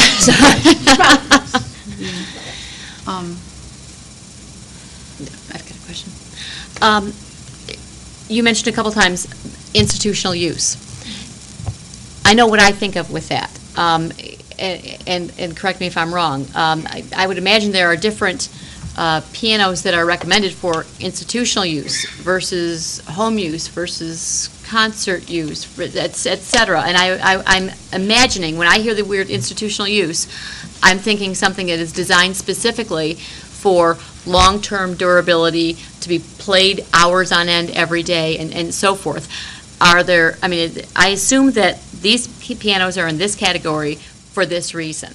And perhaps there may be other individuals who would find others recommended that they may prefer for other reasons for non-institutional use. I mean, am I correct in that assumption or not? I feel that you are. Okay. You are. For example, I have a piano at my home, a baby grand, a small baby grand, 5 foot. I would never recommend that piano to be used in an institution, because I don't think that it would. But it's great in my home to teach private lessons on, if I wish. I don't currently, but maybe when I retire, I might, which is soon, sorry. And so there's some that I wouldn't recommend. I feel like that we worked and looked for what would be the best as a lighthouse district as well, and to bring students here to be part of our music program. And we felt that these purchases would do that as well. We were looking at the bigger picture as well as the nitpick of, side by side. And from the high school's standpoint, with practice rooms, you're going to have kids and they're using those on a regular basis. So they're going to be played similar to if you were at a university practice room, somebody coming in and playing on the instrument for 45 minutes and somebody else coming in and playing for 45 minutes, where it's not just being used in a classroom by a teacher, but those students are going to have that opportunity to use those. Okay. Thank you. I'm going to suggest at this point that we provide the background information to you beyond what is in your packet. We provide the bid specifications to you, we provide the side-by-side comparisons, and we provide the summary that the committee has put together with regard to what has taken place over the past 8 or 9 months. And then I'd like the board to review that. If there are specific questions and or direction that you have at that point in time, if you would please send that back to me, and I will be sure that we move forward to either get additional information, if that is the will of the board, or if you feel that that is sufficient, when you've had an opportunity to review the extensive amount of information that the committee has worked on over the past number of months, you could certainly let us know that as well. But I'd like to suggest that we compile that, we send that out to you, so you have that to review, and then you return back any questions or any desired direction back to us. Okay. Mrs. McDonald? And Mrs. Elquist, if you could make sure to include model numbers, so we could compare that way? It's on the spec sheet. It's on the Yes. spec sheet? Mhm. Okay, but even what was submitted, so we can get a comparison that way? put that in. Okay, please, thank you. Mrs. Bonnefield? So, first, I would like to thank the music department and everyone involved. We know that you guys have spent countless hours.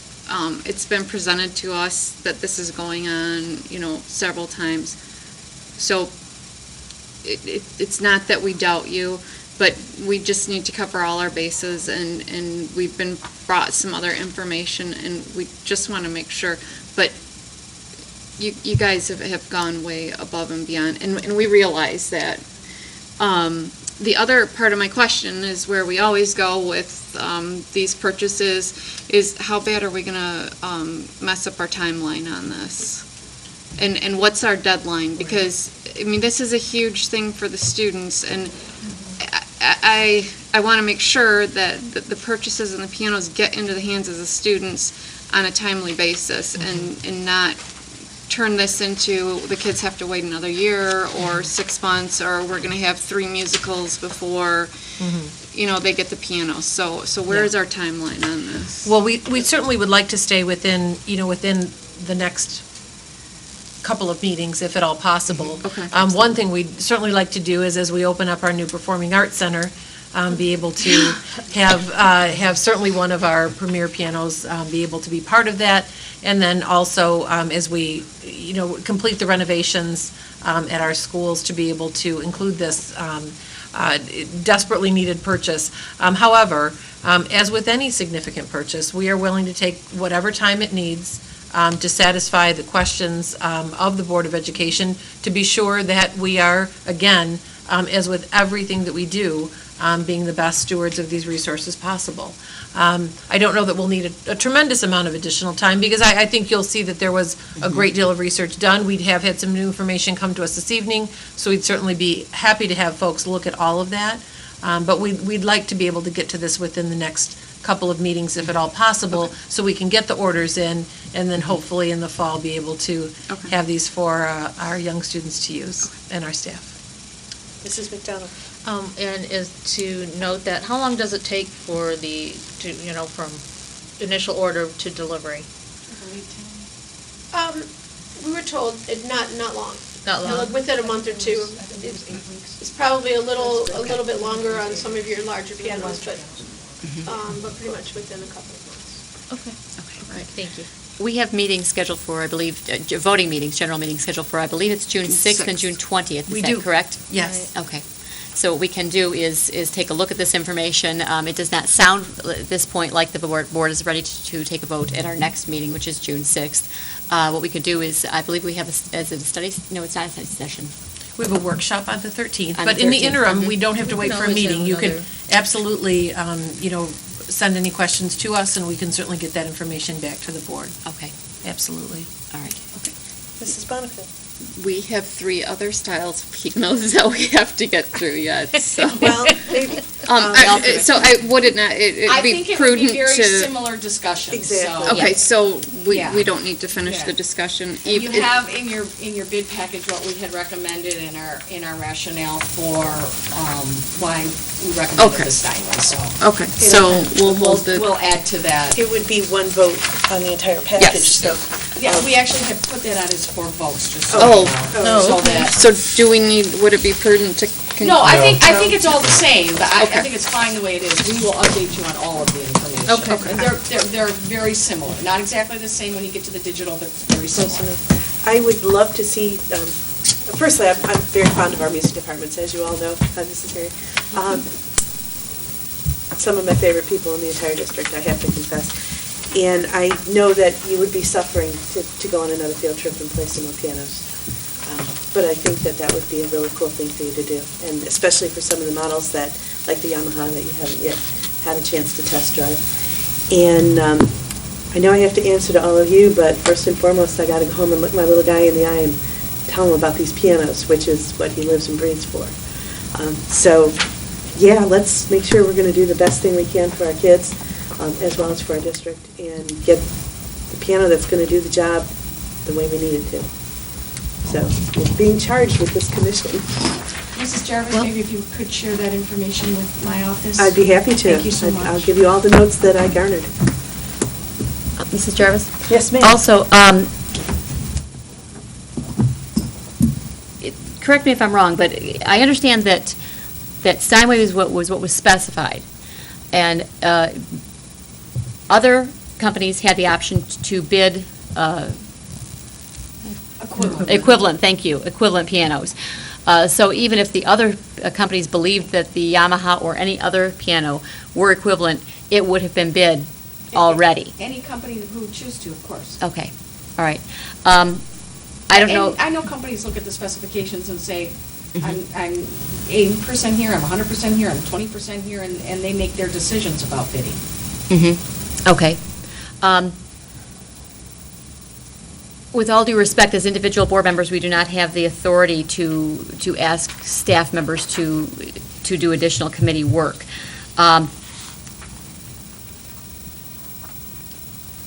And I'm reluctant to let that get out there and have that be a charge. I believe that this committee has done really thorough work. I would feel more comfortable as an individual board member saying if there's anything that the committee chooses to add, to go ahead and do so. But I don't believe that we have the right, nor should we have the desire to direct the committee to go check out something else other than what they've already done 10 months of work in order to do. Yeah, just to comment on, I think what I hear that we're being asked to do is to go back and to put together the information in more detail for you that supports this recommendation. And then the board will have an opportunity then to make a decision on that recommendation to go forward or not. And then we go from there. So that's what I understand we'll be doing, is pulling together the information to support, because this remains our recommendation. Okay. I do have one other question. I see that the three pianos have the same situation, the upright, the baby grand, and the grand,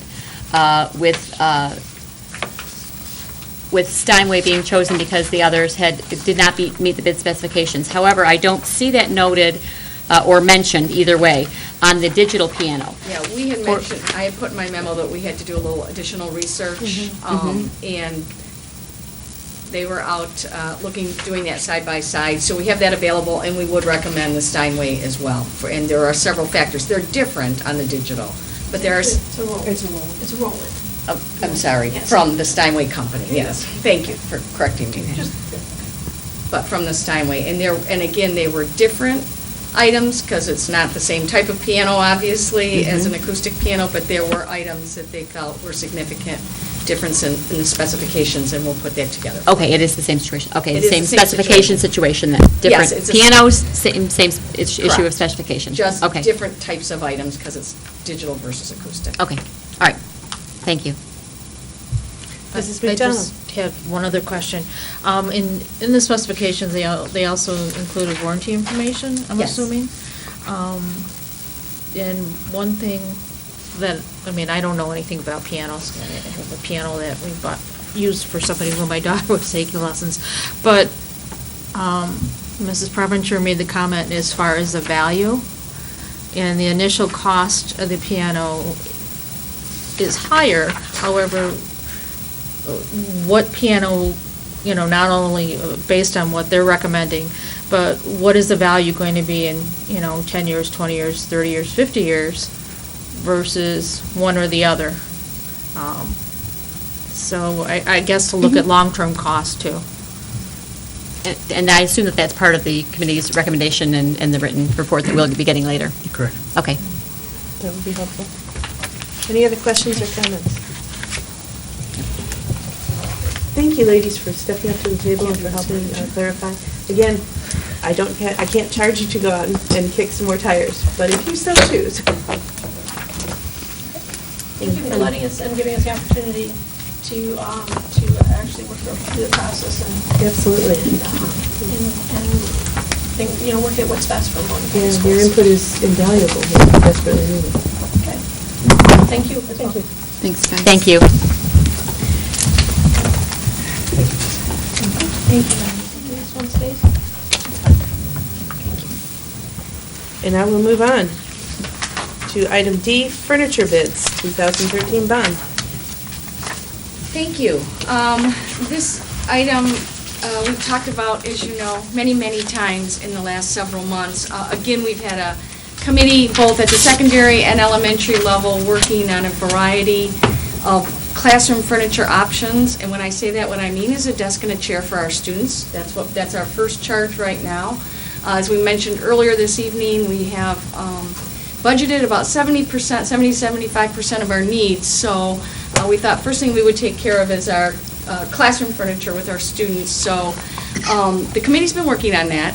The secondary committee is very close to a recommendation. You may notice there's been a bunch of desks and chairs in the back corner over there that people have been test piloting. As you probably know, you've heard, we've had several different types of furniture out in our schools. We've had different schools have an opportunity to try it out, provide feedback. Again, elementary is still evaluating what they're doing. Secondary is really, really close.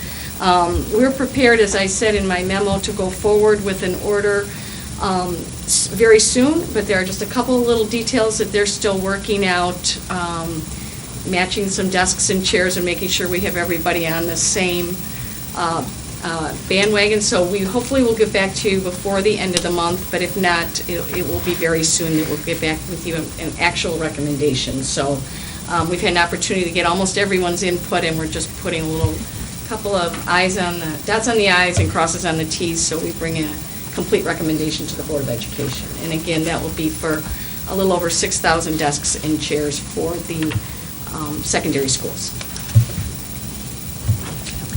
So we will not be including this on the June 6th meeting? Correct. Okay. Any questions or comments about the furniture? I do. Mrs. McDonald? Then would we be looking to vote on the June 20th meeting, or is this something in July? Would you anticipate July? It could be.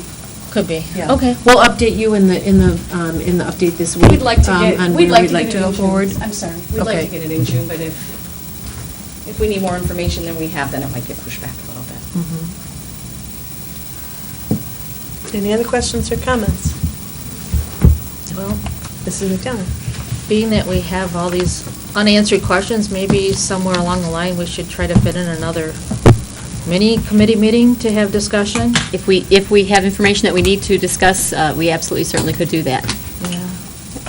That is, as Mrs. Okus and I were discussing earlier this past week, we do a bit of flexing in June in order to make sure that we have gotten all of our voting taken care of that we need to, and certainly if we need to put study sessions, or committee of the wholes, or general meetings into that schedule, we will do it as needed. And we have the workshop scheduled for the 13th, if we feel that there's a significant amount of information we need to go over and we need to postpone that. I know that they've certainly indicated flexibility with regard to the board schedule, so we could certainly look at that date as well. Or what we could do too is do what we've done on other occasions, is have discussion one type of meeting, and then followed by another type of meeting. And that's also Absolutely. well We're within open. what our board Whatever does. the board feels they need, we will absolutely schedule. Okay. All right. Then we can move on to item E, the 2015-16 budget amendment. Ms. Abby? Good, thank you very much. Very pleased to be bringing the final budget amendment for 2015-16. You did have it in your packet last week, the budget book. It'd be the goldenrod covered one, if anyone needs one. I brought a couple extra. In addition, everyone have one? In addition, you also had in your packet the summary general fund amendment, which I would like to start with that if we could. This provides us looking at the first, second, and final budget amendments for the year. And I would direct you to column D, our final budget amendment, and I'd like to go over that with you. The beginning fund balance of almost 4.3 million, of course, hasn't changed. That's what was our ending fund balance, June 30th, 2015. We're projecting revenues of $145.3 million. That's up about $500,000. Expenditures of just a little over $144 million. That's actually down about $900,000 for a net change to the good, surplus of $1.4 million, bringing our fund balance to $5,500,044, excuse me. So that is, if you go down to that very last column, that would be about a 4.34% fund balance. So let me go over some of those changes for you. I have that detailed on the bottom of that sheet for you when you look at revenue, and I did, of course, put this in a memo form as well in your packet this week. But local revenue is down $374,000. Primarily, that's a result of a shift between property tax revenue and state aid of about $600,000. You'll recall we're paid our foundation allowance times the number of students that we have, so our 8,169 times our 14,000 plus students. So that pie, that in total dollar amount, a piece of that is carved out in the amount that we collect locally in property taxes. So if the property tax number goes down, the state aid goes up. If the state aid goes up, the property tax number, or if the property tax number goes down, the state aid goes up. So we're only going to get the pie no matter what. We don't get any more or less if our property taxes change in total. So the property taxes went down, and then our foundation from the state will go up. So you see that swing with the local going down and the state amount going up.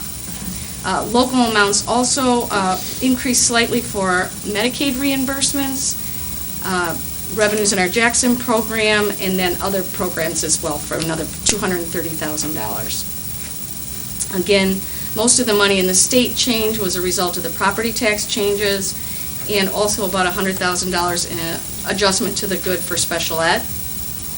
And then in transfers other, that majority of the change in that $191,000 number is from tuition from other schools. So that would be primarily a result of our Livonia transition program, our special ed program, for those students that go to Schoolcraft Community College and students that come from other districts that go to the Career Center. So that's good. That's a good thing. Expenditures, again, changed by $914,000. That's a reduction in expenditures. Majority of that, well over $800,000, are in salary and benefits, which of course makes sense because that's over 90% of our budget. Expenditures for salaries, we're projecting down about $300,000, and really that's a result of when we get to the end of year, looking at combination of maybe some unfilled positions throughout the year, whether that was leaves of absence or we had a principal that was absent for part of the year and had a sub, those kinds of things if they didn't get filled right away, as well as any final adjustments for hourly workers and our projections for the balance of the year. Benefits are down a little over $500,000, partially as a result of the payroll cost attached to those salaries, as well as insurance, and then the ever-present UAAL adjustment. And that will vary again depending on actual salaries. And generally, the rest of those items that you see for purchase services, repairs, supplies, is just us looking at every single line item at the end of the year and trying to get as close as we can to what our final expenditures are. Now, if you ask me if we're going to come in at exactly $5.5 million, I'll tell you no. Hopefully, it will be better. Certainly, no matter what, we have to budget a little bit conservative for any errors or unknown surprises, but we do feel that that's a very close estimate. As we had mentioned earlier when we had talked about next year's budget, 16-17 budget, I had mentioned based on utilities, salt use, overtime, et cetera, that I thought that this budget amendment would come in at least $750,000 higher than our second budget amendment, and certainly this has exceeded even that. So this is good news for the final budget amendment, and when we look at next year's budget, we'll see that fund balance reflected. The only thing a little bit different in this amendment that I wanted to bring to your attention was I would ask the Board of Education if we could assign $58,000. I know it's not much, but it means a lot to the people I'm going to tell you about. But to assign $58,000 of that budget fund balance, which means that you're committing to that for next year. And that's a couple of combination. One is $8,000 for curriculum materials. As you know, we always need additional curriculum materials. That's resources that the curriculum department, for lack of a better way to put it, earned by providing curriculum materials and professional development to other school districts. So that was kind of a one-time unusual revenue source that we thought would be appropriate to commit back to the academic department for curriculum materials. And the $50,000 is a result of the operations department putting together some good sales. We had sales of old vehicles resulting in $21,000, sales in furniture and other furnishings about $19,000, and then our energy department working hard on getting rebates on a variety of some of the upgrades that you've heard us done in electrical areas of about $13,000. So that's a total of $53,000. And we're asking to use those resources for them to buy some district vehicles next year. I'm talking vans for the warehouse and food service and employees that, IT as well for people, so people who are driving around doing work in the district.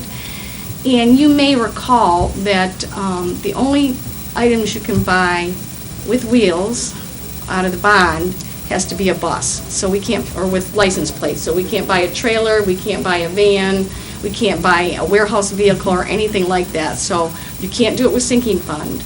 So the only resources we could buy district vehicles out of, whether it's our pickup trucks or our district vans, would be out of the general fund. So we thought this would be a good resource, and our vans are at least 20 years old. So we thought that would be a good use of those one-time resources as well as to reserve that. And then we would bring that to the board later this summer or in the fall, that recommendation. So right now, we're just asking you to reserve the resources. So, any questions? Mr. Johnson? Thank you, Ms. Jarvis. Ms. Abbey, even looking at the final amendment, and we've bettered our position, we're still at only 4.34%, which still leaves us as a early warning district, correct? It does. That's correct. And we have been identified as an early warning district, meaning that there is some additional information to provide to the Treasury Department by the first week of July. That really has to do with our projections for next year's budget. So they're looking for what are our projections for enrollment and expenditures. So they're looking at what we expect 15-16 to come in at for basically per pupil expenditures, and then what we anticipate for 16-17. Mrs. McDonough? Now, Ms. Abbey, I know you indicated 20 years on the vans. I know I've seen a few of them, and they're pretty sad. So I guess I have no objection to using this money, especially since they've made use of their time and trying to be creative and putting that information out there. They will appreciate that very much. No, yeah, they are pretty sad. So, but yeah, I think it's a great idea. President Burton? A follow-up to Mr. Johnson's question, Ms. Abbey, when we submit the information to the Treasury Department, and it's any district that's below 5% that has to do this, I assume that if we are making our own strides in both our enrollment and our expenditures to get closer to that 5%, that is what the Treasury Department is looking for and wanting to see, correct? We don't know all of their trigger points. Okay. So a couple of professional developments that I've been to with the Treasury there is that they're still working on a lot of it. This is very new to them.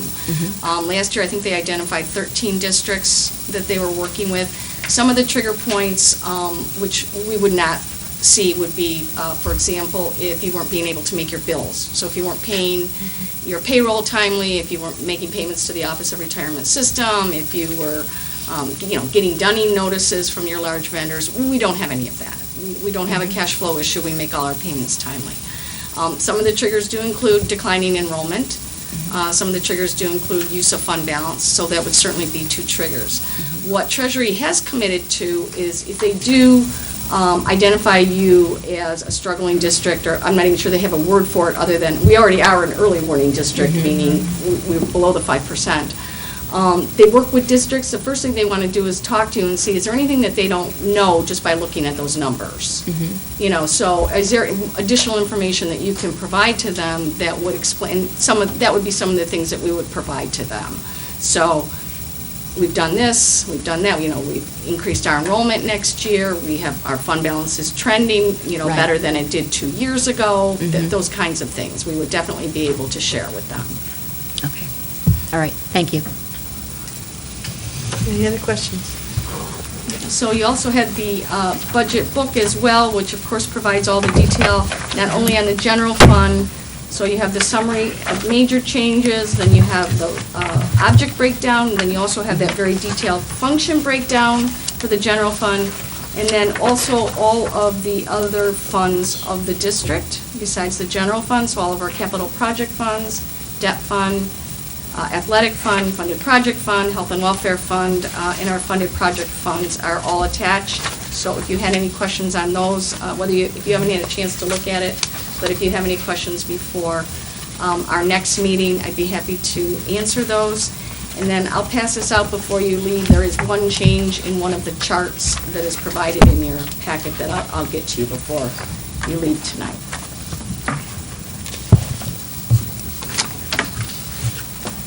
Mrs. McDonough. Thank you.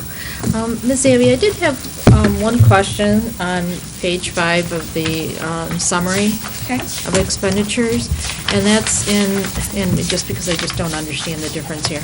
It's under the basic instruction, shared time young fives, preschool, K-12 teachers and programs, and it has an adjustment to employee salary costs at a negative $97,592, and then a decrease in benefit costs of $571,571. So I guess explain to me the difference in the ratio. So this time of the year, what we'll do is go through and look at every line item and make sure that each person who's associated with that line item has the right benefits attached, so their health care, the FICA and retirement just follow them on that budget line item. It just happens automatically. Everything else we have to do manually, so it's not automatic. So when we go through this amendment, there are some items that we've made adjustments because some person changed their benefit level or we had the wrong person on the wrong line. And so when you look at it in that level of detail, it looks like a lot of money, although it, that's on, several million dollars if you look at it. But as you see, overall, it was about $800,000 changes when you look at every line item across the district. So it's really making sure we have the right person on the right line item. So it's just an adjustment? It is just an adjustment. Okay. All right, thank you. Yeah, and there, although, I'm sorry, I just wanted to say, there was some savings in those areas. If we have less payroll, we have less FICA, we have less retirement, we have a little bit less UAAL that we talked about. We also have, we did have some savings in insurance, which is also reflected in that total $556,000 of benefit costs. So there is a little bit of decrease in insurance costs as we do our final budget, which you can also see, that's also reflected in your health and welfare fund. So that if you see that, we had projected a budget deficit earlier of a little over $1 million, and now we're down to a little less than $800,000. So that change is reflected in the health and welfare fund.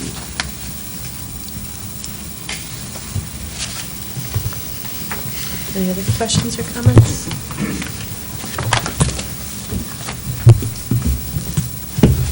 I would ask if we could vote on that on June 6th. Yep.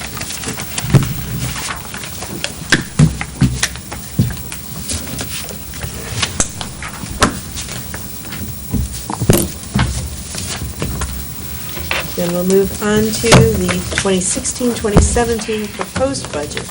Ms. Abby. Thank you very much. I am going to do, I think you have the second page of this in your handout. But I just wanted to go a little backwards from how we got to where we are tonight. So the proposed budget, just a couple of things. You'll recall that we start the proposed budget really January. The governor makes the State of the State address, and we hope to get some hints on what the governor is thinking about for a budget for next year at that. And then usually around February, we'll see the governor put out the executive budget, and so that's a start. And then following that, we look for what the state and the House put out. And then, as you know, about this time of the year, we're looking at big documents that show us every piece of the school aid fund and the executive's position, the state's, or the Senate's position, and the House position on that, and where they're the same and where they differ. Earlier, as we brought these budgets to you many, many times in the last several months, we showed you those comparisons on that sheet and sort of what our best estimates and guesses for where we would be with the budget were and are. And so you've seen that, and in our last discussion, we did go over that in detail where we feel our best estimate of where the state's budget's going to end up. And so we've made a couple of assumptions. One, all three at this point have agreed that the $60 foundation allowance, so for the per pupil foundation allowance, we don't know where they are on the enrollment changes in terms of counting the blended count, whether we're going to stay exactly the way we are. I don't anticipate that we'll see the governor's 50-50 proposal get much further ahead because there's as many people against it as they are for it, although that was a very nice additional revenue for Livonia to the tune of about $500,000. We have included in the budget an assumption of $100,000 for an enrollment change because both the Senate and the House had a change that would have provided that much. So whether the will be to do nothing or whether the will be to find a compromise, we don't know because that budget has not yet been finalized.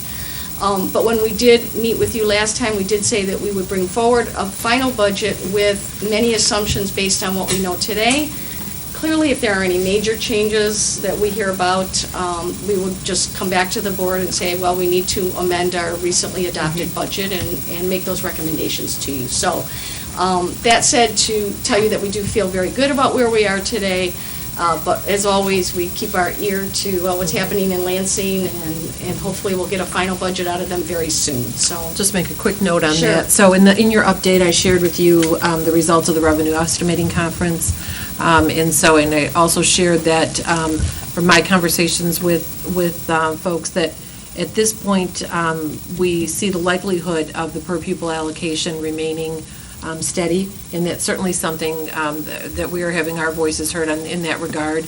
That has been something, as we've shared with you, I think since February, since we started the backward planning process for the budget for this year. One of the things that we had talked about was, just as Ms. Abby mentioned, we had that consideration that came from all three divisions that stayed pretty steady with the 60 to 120 per pupil allocation. We felt comfortable moving forward.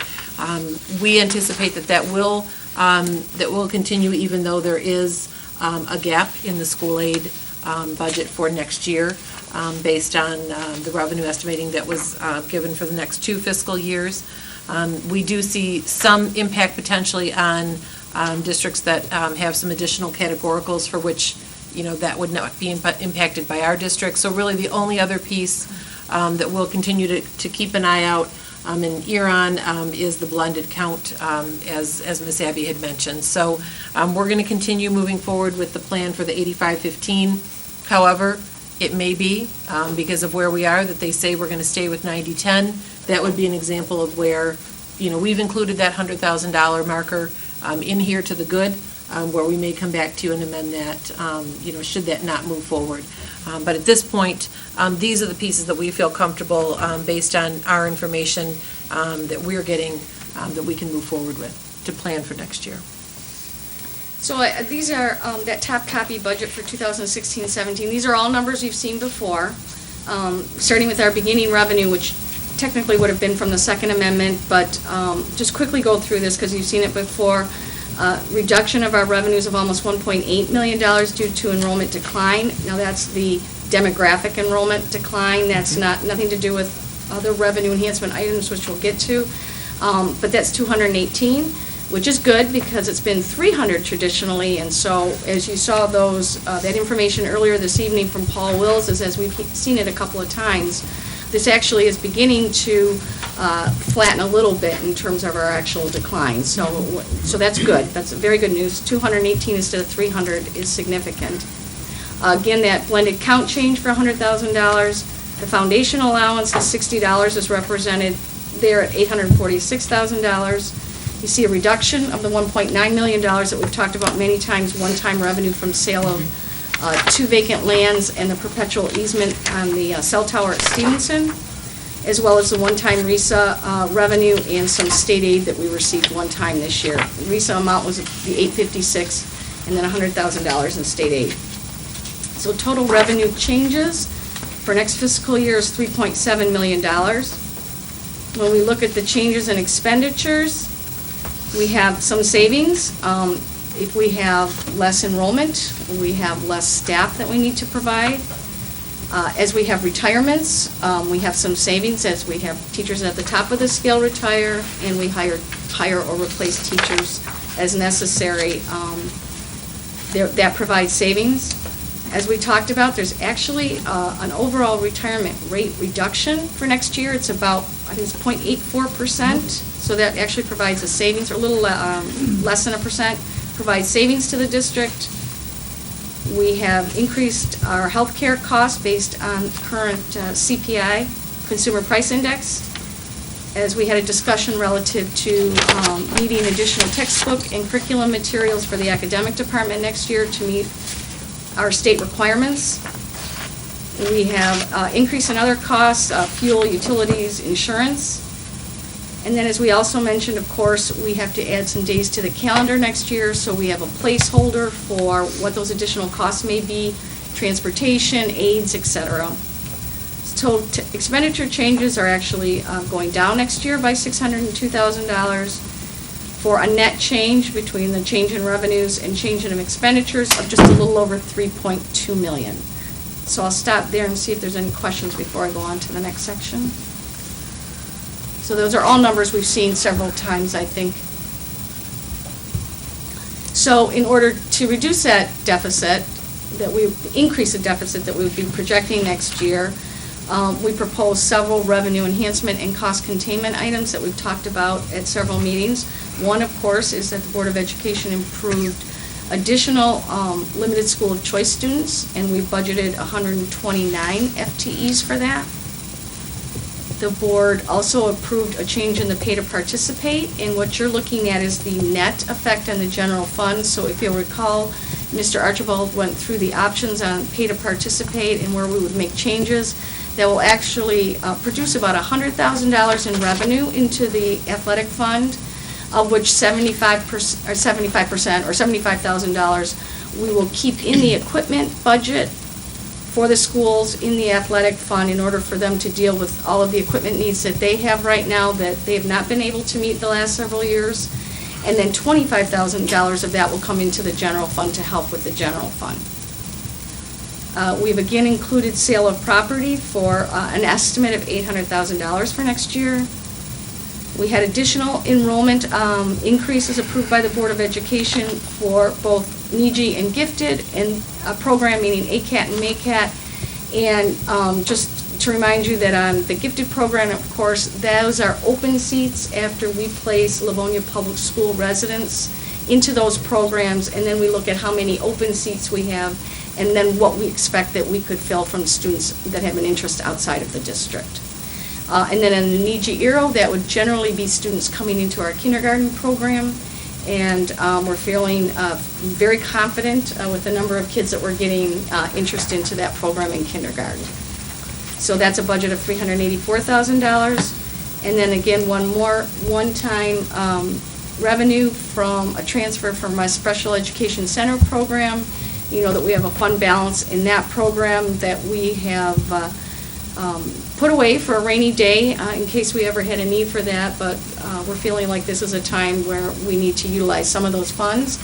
And as you saw in the Wayne County budget that we brought to the Board of Education for you to review, that the Act 18 Center program currently has a very healthy fund balance. So while I can't tell you that we'll never need money in the Act 18 fund, we do feel like it is a time that it would be appropriate for us to utilize those funds. If we see the tide changing with Act 18, we will certainly bring that to the board's attention. So all of those revenue enhancement cost containment items reflect changes in the budget of $2.7 million. So that leaves about $500,000 that we didn't cover that we'll continue to utilize fund balance for next year. So you have that same chart that I always provide you that attached, or it's also in your packet today, that shows the second amendment, the final amendment, and then our proposed budget.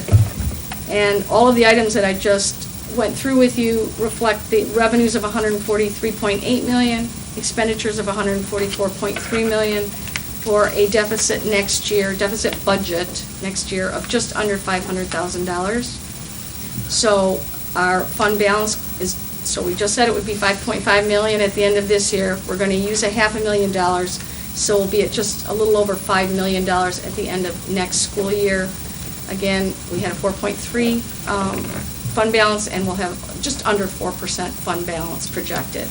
Hopefully, the beginning balance next year will come in a little bit higher, and maybe that'll make up that difference, and we'll be back to where we ended up this year. So, just want to add a couple quick things. So if you'll come back to the first sheet that Ms. Abby gave you, the summary sheet, I just want to review, and the revenue enhancement cost containment pieces, as you know, over the past number of years, administration and the board have worked very, very hard to take a look at things that fall under those two categories. So revenue enhancement or cost containment, as opposed to making recommendations of budget cuts. As we've looked over the past number of years of the cuts that have been made, there is very, very little left with regard to discretionary items in our budget, and those that remain are those that we feel are essential to the programming for our students in our district.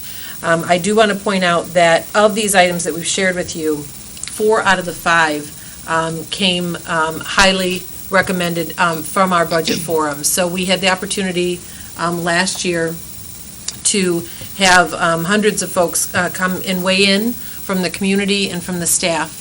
And we took a look at non-mandated items for which we could potentially look at for budget reductions or cost containment ideas. So if you take a look at the enrollment on the limited school of choice, the increase in the pay to participate fees, the sale of property, and then the open enrollment for some of our magnet programs, all 4 of those items were within the top 5 items mentioned and voted on, or we should say ranked, by the folks at our forums. The only item not on here was school closing.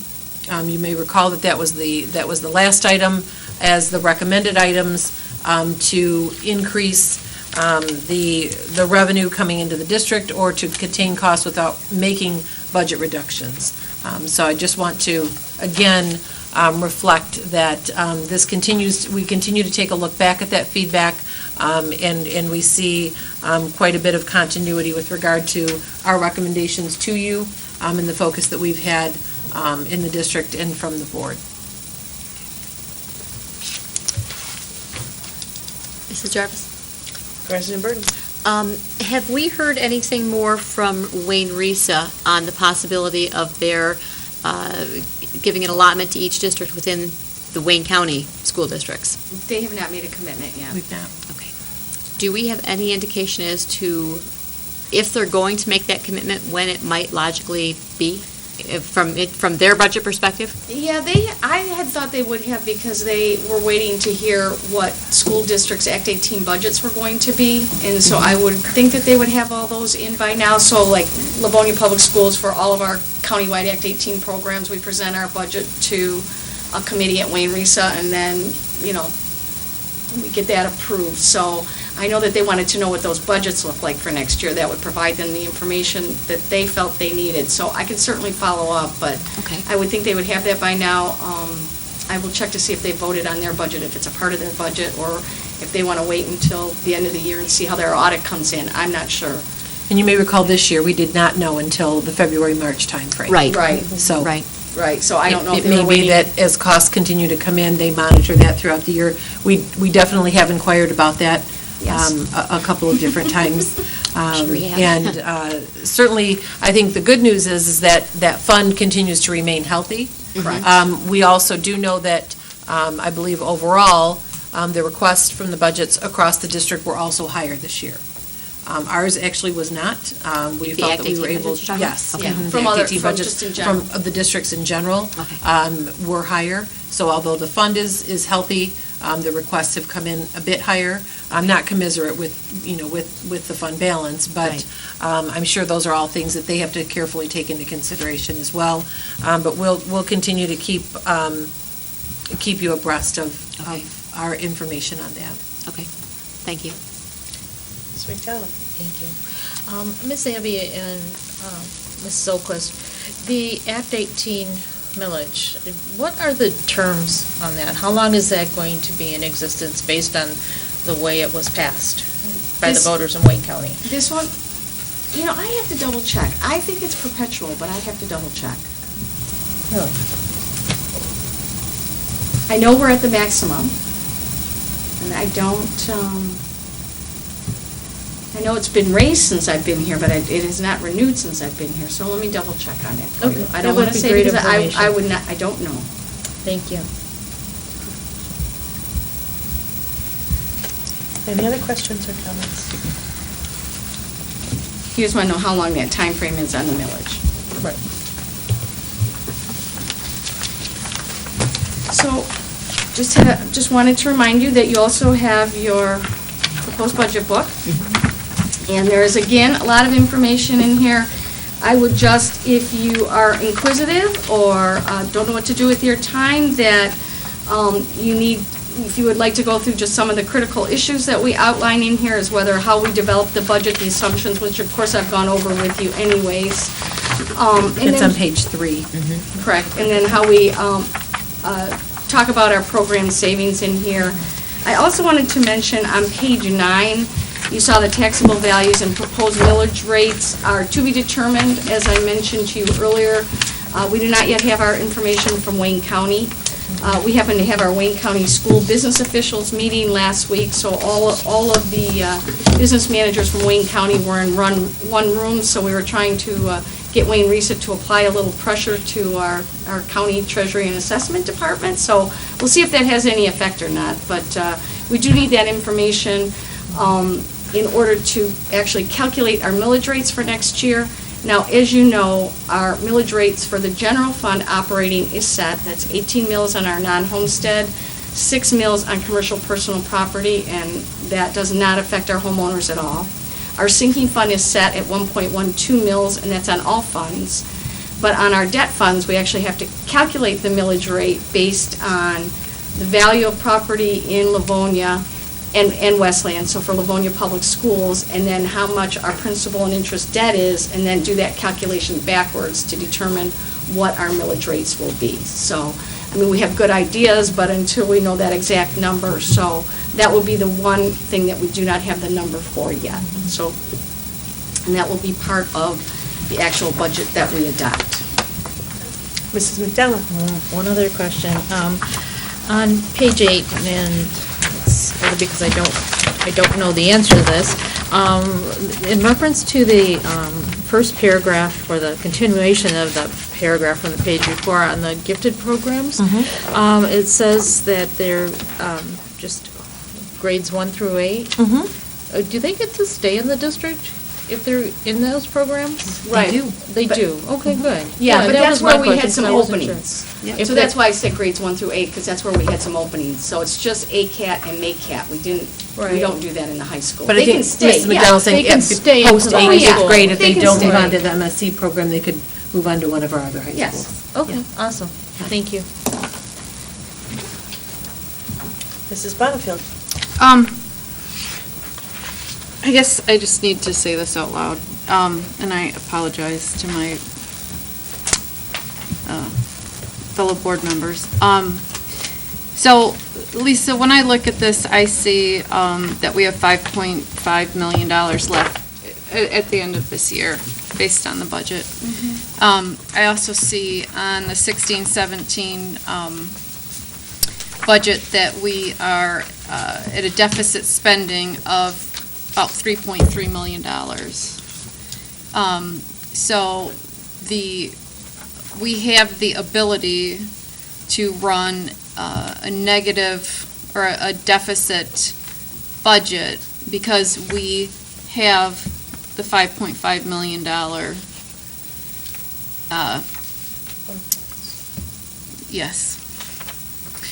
fund balance, which if the $2.7 million in revenue enhancements don't come through, those are all ifs. And some of them might be probablys, but none of them are 100%. Correct. That's why they're down below the line. We would, at the end of next school year, be left with $2.2 million. Right, correct.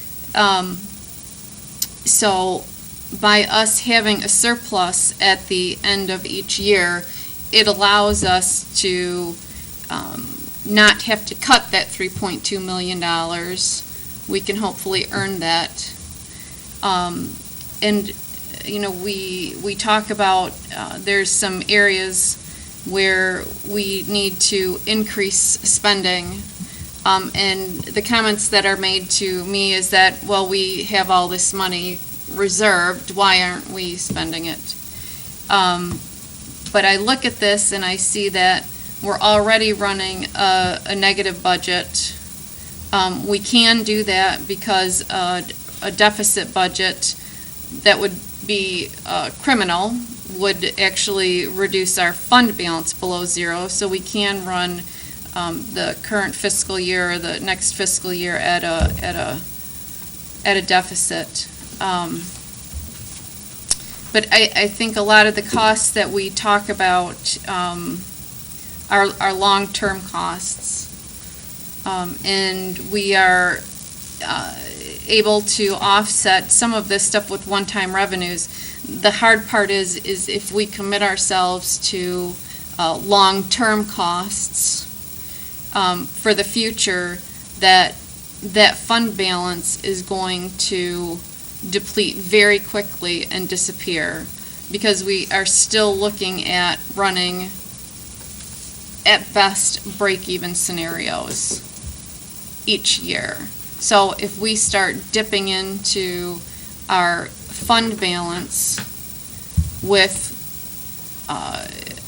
additional costs and running, then saying, well, we've got all this money, we'll run a negative deficit and we'll begin dipping into it, that within 3 to 5 years, we would have a zero fund balance because we don't have any way to offset those long-term costs. Yes, if you're talking those costs with legacy costs, right? Right. Yes, you have one-time revenue sources and legacy costs. Right. It would definitely be, it would be a continuous use of resources. So although we wind up with some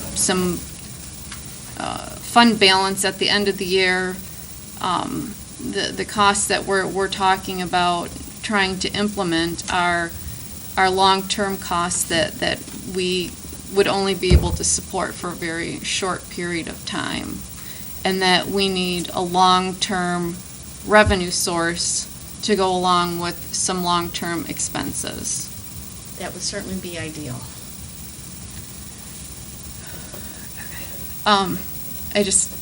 I voice my frustration all the time about this. We share your frustration with our long-term issues.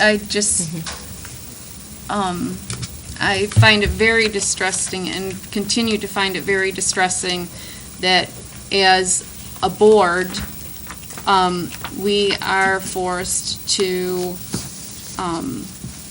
provide a balanced budget, which then leads those at the state of Michigan who are intentionally imploding the public education system in favor of a for-profit education system, the continual attack on the public school system, and that as school boards, we are mandated to balance a budget, which then, because it's a piece of paper and the majority of the individuals don't understand the funding process, that then the papers are distributed showing that the public education system has a balanced budget. And it continually frustrates me that in light of the fact that we're balancing a budget, we have significant costs and significant damages to the district of items that we need we can't get. And we're unable to voice those issues other than advocating, to our legislators. But it again frustrates me that they look at us and tell us we should live within our means, and we do, and I think it's not as impactful, and I've said this before, as other individuals or groups that are impacted by this and that can't balance their budget or can't find that there's impact on that we can't necessarily show on a sheet of paper. It looks like we're doing okay on a sheet of paper, and that's what everybody sees. I can write a letter, but they say, well, your budget's balanced. Mm-hmm. I'm not sure what your problem is. I think we need the voices of individuals and groups that can say, look, here's a piece of paper that says I'm not okay, and that this isn't right. And so I just wanted to share that piece of, again, frustration with the state of Michigan and the attack on our public schools. Mr. Johnson. Thank you, Ms. Jarvis. I'm going to be a little more blunt than that. I'm sorry. Our expenses continue to go up. Our revenues stay the same or go down. And if it weren't for the cost containment and revenue enhancement that we find a way every year to come up with, within 2 years, we'd be bankrupt. That's essentially the way it is.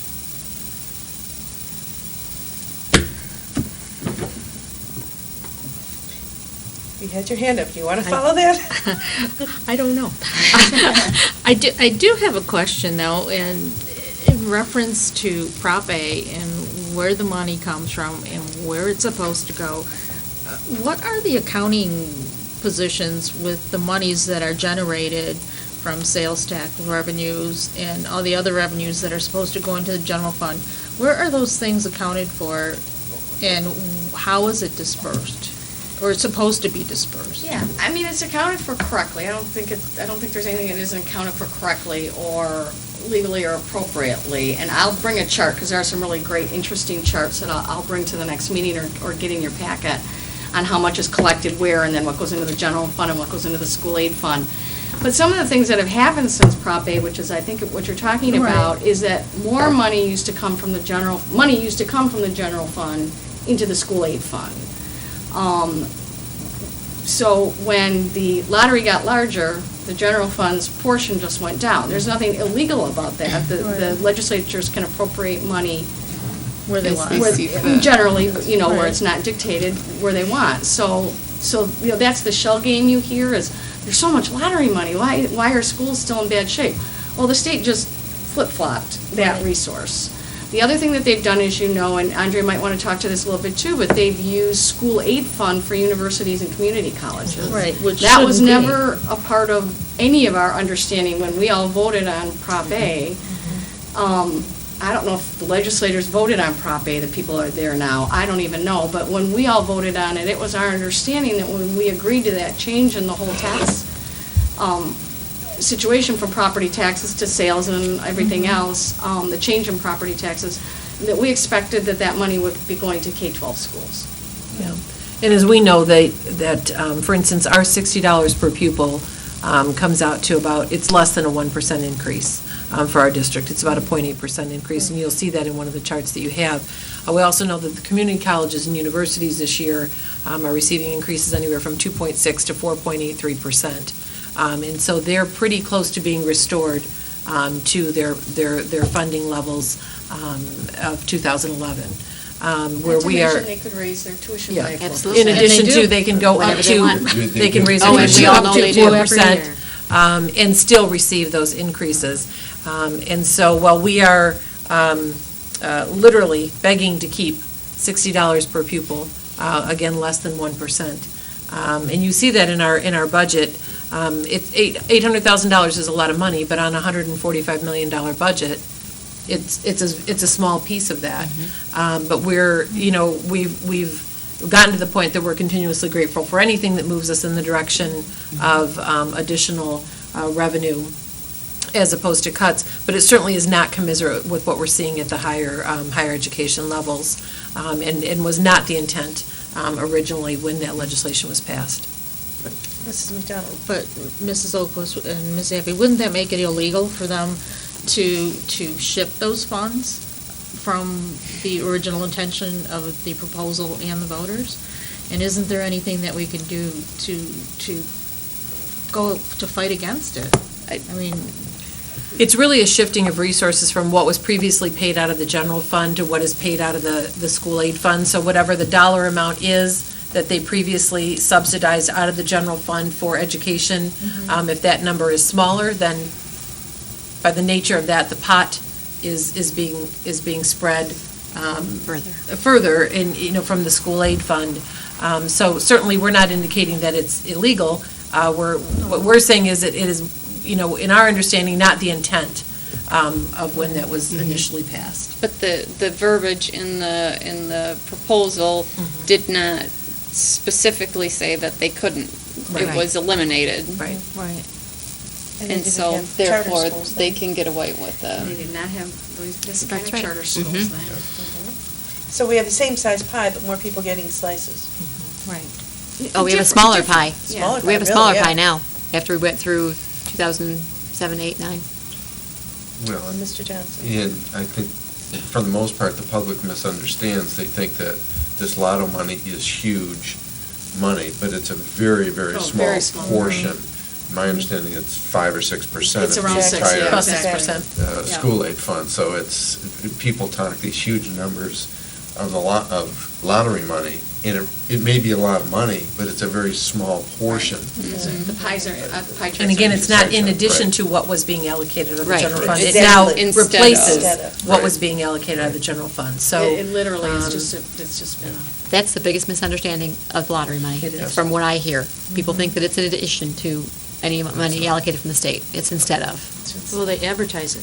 Yes. well, I still think going. it's how we all advertise it. accepted the lottery in Michigan when it came in, was because that money was going to schools. That's how we all felt okay about it. And it does go to schools, but it goes in the front door and money goes out the back door. So that would be, okay, on the June 6th. Yeah. And the only thing that would hold that up is if I don't have property tax information, but I will let you know as soon as I know. So, but we have a public hearing scheduled that day, as we are required to by law. We'll be publishing that in the paper shortly, and hopefully we will have the information that we need, but I will let you know. So I will owe you a new budget book when we have those final numbers for the millage rates and the debt funds. Here's what I'm looking for. Okay, and then, any other questions regarding the proposed budget? Then we'll move on to the Wayne County Enhancement Millage.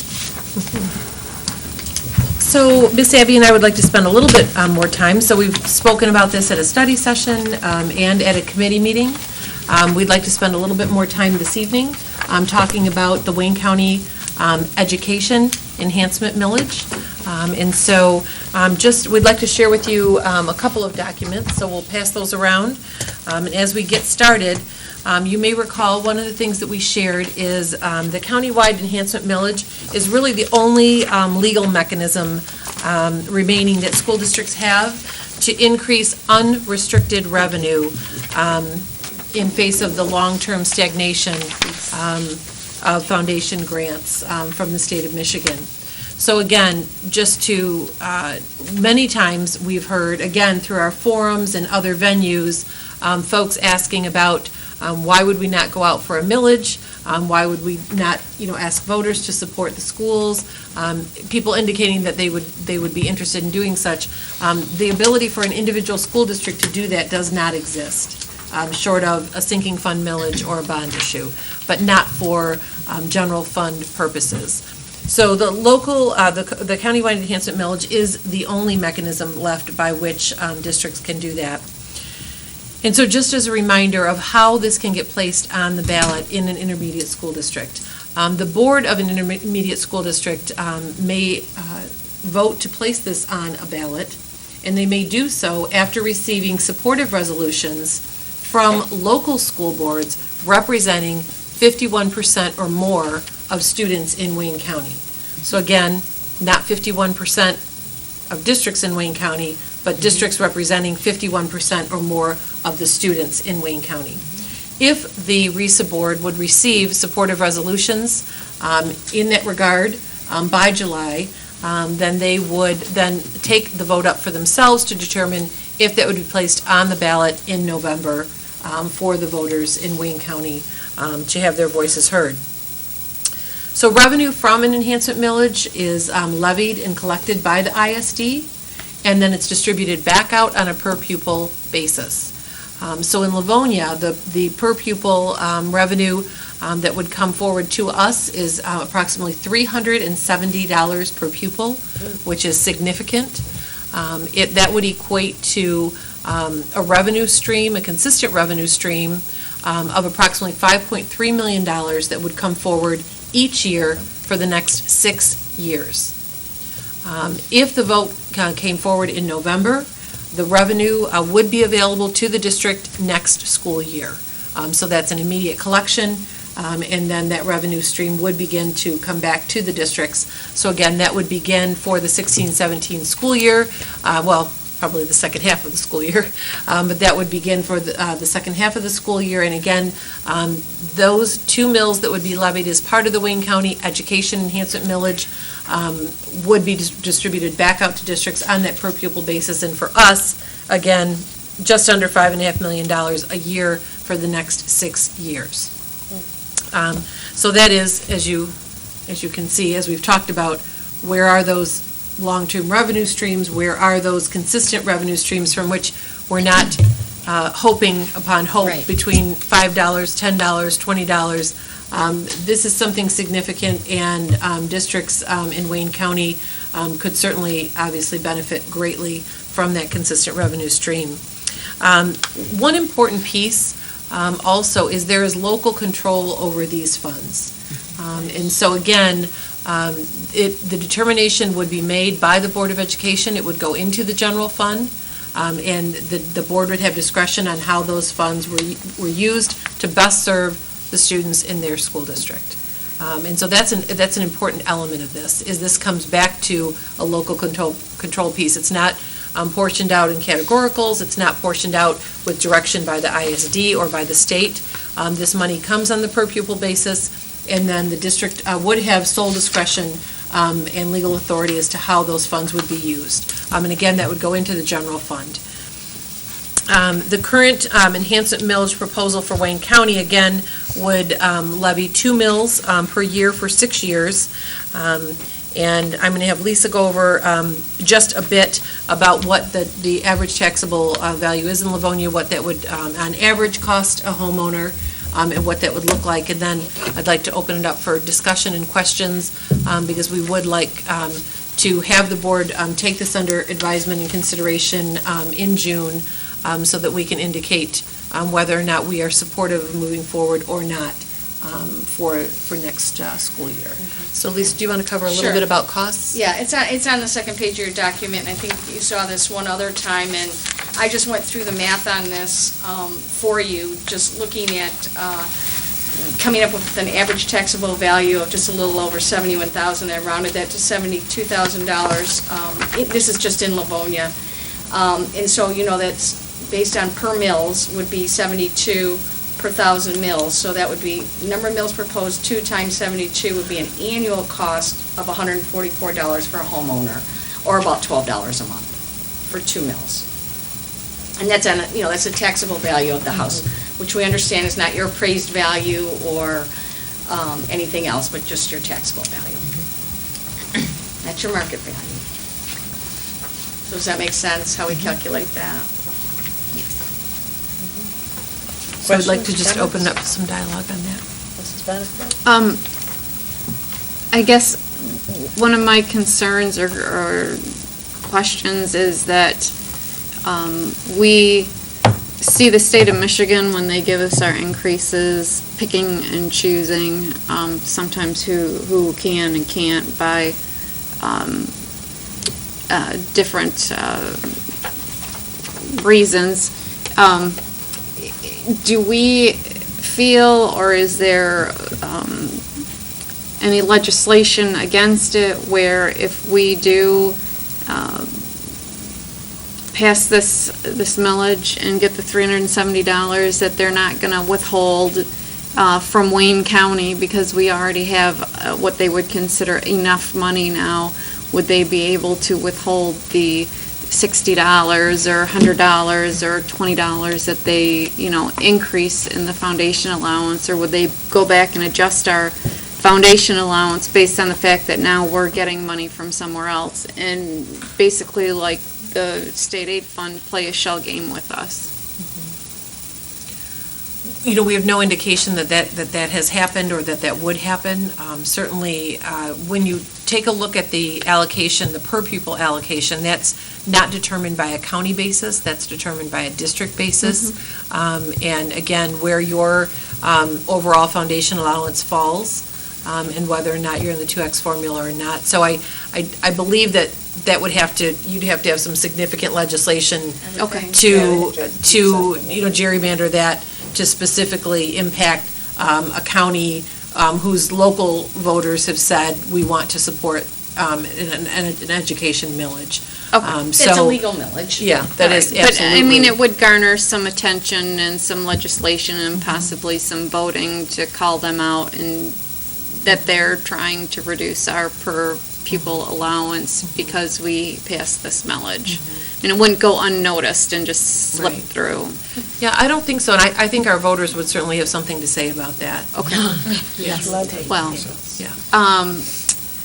and my second question is,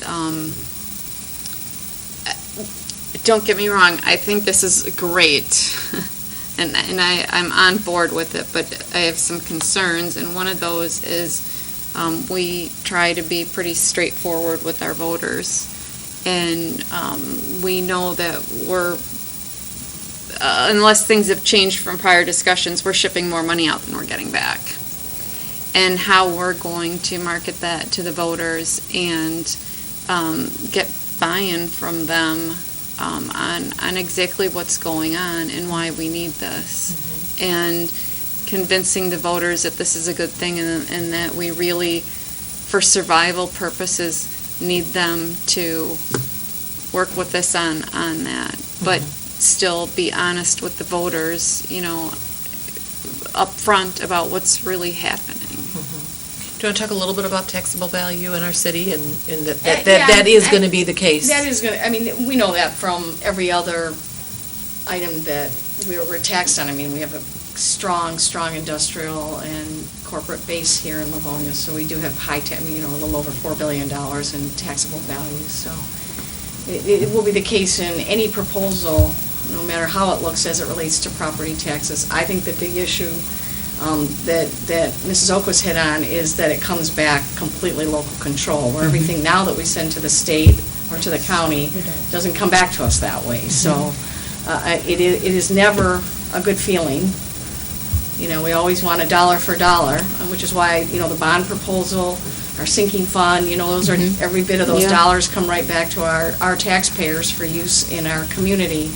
But it is one of those things that is just a fact that with a strong taxable base that we have more dollars go out than we do have come in.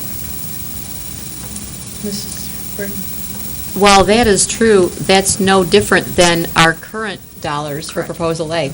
Absolutely. It's, right now, we send out and get back about 70% of, 70 cents on every dollar. And this will be no different. The only difference here is that rather than that extra 30 cents on the dollar going all over the state of Michigan, it'll stay with our neighbors in Wayne County. So even though we're getting 70% of it in Livonia, at least the rest is staying next door as opposed to all over the state. And it's no different than any other No, but tax that we have. we need to convince voters now, when the economy is still on the way back up, that we're going to send more dollars out than we're going to get back. We are. And I think it's going to be a tough sell, especially if they, start realizing that that's something we're already doing and that this is only going to compound that issue. I don't even see it as necessarily compounding it. It's not multiplying it. It's more of the same. It's just, where does the additional 30 cents go? The additional 30 cents stays at least in our county. I would certainly prefer that additional 30 cents stay in Livonia. There's no doubt. But if this is the one legal way for us to subsidize our own Absolutely. Public school system, I'm in favor of asking our voters to take a look at this and vote and give us their opinions on it. Again, back to when we had our community forums. Even now, even this many years past 1993 when the Proposal A was passed, one of the first things that comes out of our voters' mouths is, why don't we just increase our taxes and cover this problem? Yes, they don't understand. This is the only, that's it. They don't understand. But this is the where only legal way to do dollars- that. Yeah. And in that respect, this is no different than increasing our tax dollars, because our tax dollars for education, we come back 80%, or rather 70% or so, comes back to our community. Yeah. And that'll be about the same situation here. Instead of focusing on the 30% that they won't be getting, we need to have them focus on the 70% that they will be getting, which is a heck of a lot better than just that measly $60. Oh, absolutely. We need it most desperately. Again, I'm on board with this. I am not against this at all. I'm voicing my opinion that I think it's going to be a tough sell. It's going to be an education. Mr. Johnson? Thank you, Mr. Chairman. This is not new to us. For those, Mrs. Burton and I have been on the board long enough that this issue had come around before, and for reasons unknown, it didn't make it to the ballot. And I've always been opposed to it only because you were only getting the 70 cents back. But now I think things have changed, and you may need it. Also, when you look at the cost, in your example of $144, that's effectively lower than that once you figure whatever tax rate you're in. So 144 may effectively cost you 120 a year instead of 144. And it's going to change, pro rata depending on the value of your home. But I see it the same way. We've been doing this since Prop A. It just hasn't been sold the same way. We're sending it all in, and then at the whim of the state, they tell you how much per student you're going to get. At least here, we've got a pretty good idea of what the return on our investment's going to be, so to speak. So, although I had been opposed to it in the past, I think my thinking has changed, and I think it's one of those necessary evils that I think, we have to bite the bullet on, and if we're going to survive. And that's what it comes to. I think it comes to. We're going to need it. Yeah, I certainly think that as you take a look at, at our budget and you take a look at some of the conversations we were just having and some of the extensive needs, I shared with you the summary of just alone textbooks, right? So just that alone. And how we could ever begin to think about chipping away at those needs. That directly impacts our learners. That directly impacts the support we can provide them. When we talk about legislation, that's looming with regard to expectations of reading levels and the literally, very, very minute support we're able to provide outside of the classroom, to our students. You begin to look at all of those pieces that we so desperately want to get to with regard to student achievement, and I begin to see what some of those possibilities could be if we knew consistently what we had moving forward. I think that's an important piece of that.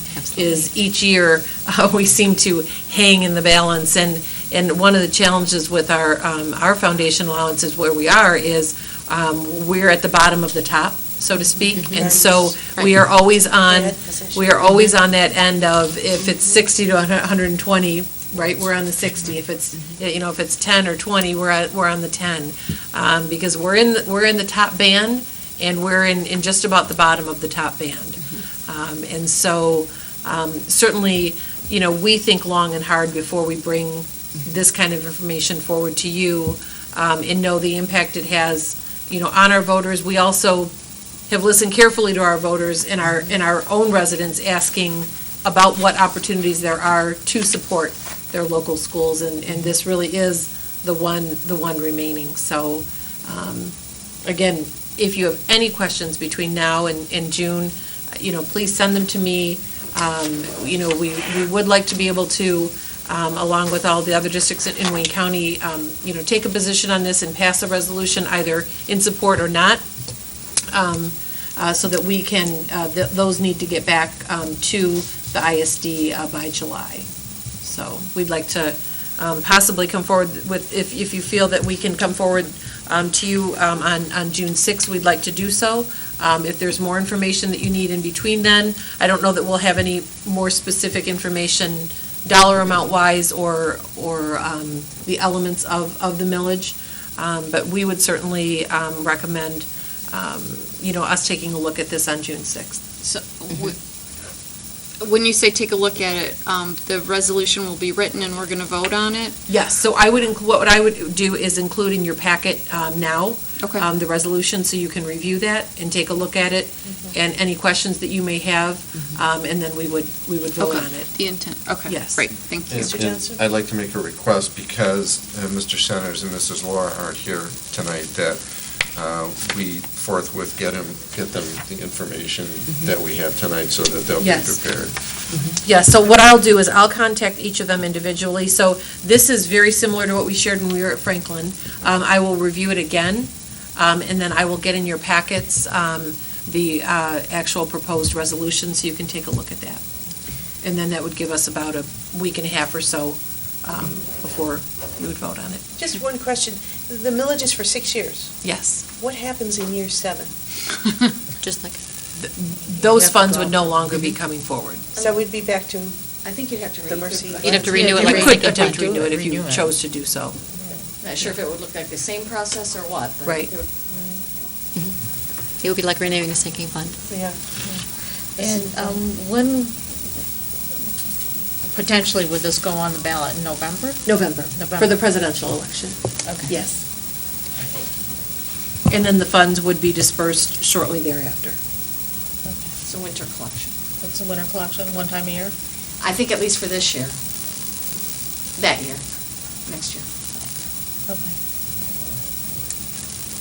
Any other questions, comments? President Burton, that wraps up the Finance Committee. Alrighty. Yes, we are on to building and site. Paul Terrio, are you still in the house? Item 4. And I will turn this over to Mr. Johnson at this time. Thank you, President Burton. We only have one item tonight, and that is discussion on Churchill High School architect. And we have Mr. Terrell here, as well as Ms. Abbey. Thank you very much. I am just going to briefly introduce this topic. We've had an opportunity to have this discussion at a study session, and the topic is the architect for Churchill High School. As you know, Stan Tech is the architect that we hired for our 3 high schools and our 3 middle schools. Actually, we hired SHW Group out of Berkeley, Michigan, and they were bought out a couple of years into our program. Stan Tech is a national and international company, a very large company, and frankly, as they have moved into the Metro Detroit area, their emphasis has really been more commercial and on universities and colleges, and that's really where their expertise, interest, and skills are best used, at least as they've been moving forward. That has been sort of their business model. They've done an outstanding job for us at we're finishing up our middle schools this summer, as you know, in our upper elementary schools, and we are well into Franklin High School. If you've had a chance to drive by, we all saw it before they put the glass up, but they've got the glass on the front of the auditorium. It looks outstanding. It's moving along very well, and we've been very pleased with the work that they've done. But frankly, as they are starting to move out of the high school and K-12 market, made us kind of take a pause and say, is there a better way for us to think about what we want to do at Churchill? Number one, Churchill's a completely different school than Franklin or Stevenson. As you well know, that auditorium's in the middle of the school and will provide some different challenges for architects and our construction managers next summer. So it did give us an opportunity. Frankly, Stan Tech, and Paul's going to talk about this in a little more detail, but frankly, Stan Tech came to us and said, you know, we're trying to get out of the K-12 market. Would you think about maybe using someone else? Well, once we had that discussion, that made us certainly say, yeah, we'll think about it. So with that, we've had an opportunity to talk to French, who, as you know, is the architect for our elementary schools that we've been very, very happy with.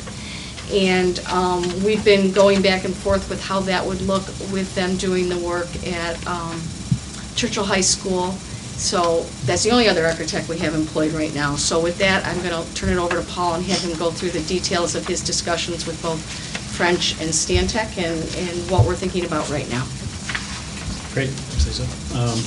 So, as you know, when we got hired back, after the bond passed back in May of 2013 and we came on board, one of the first things that we did was put out an RFP for architectural services.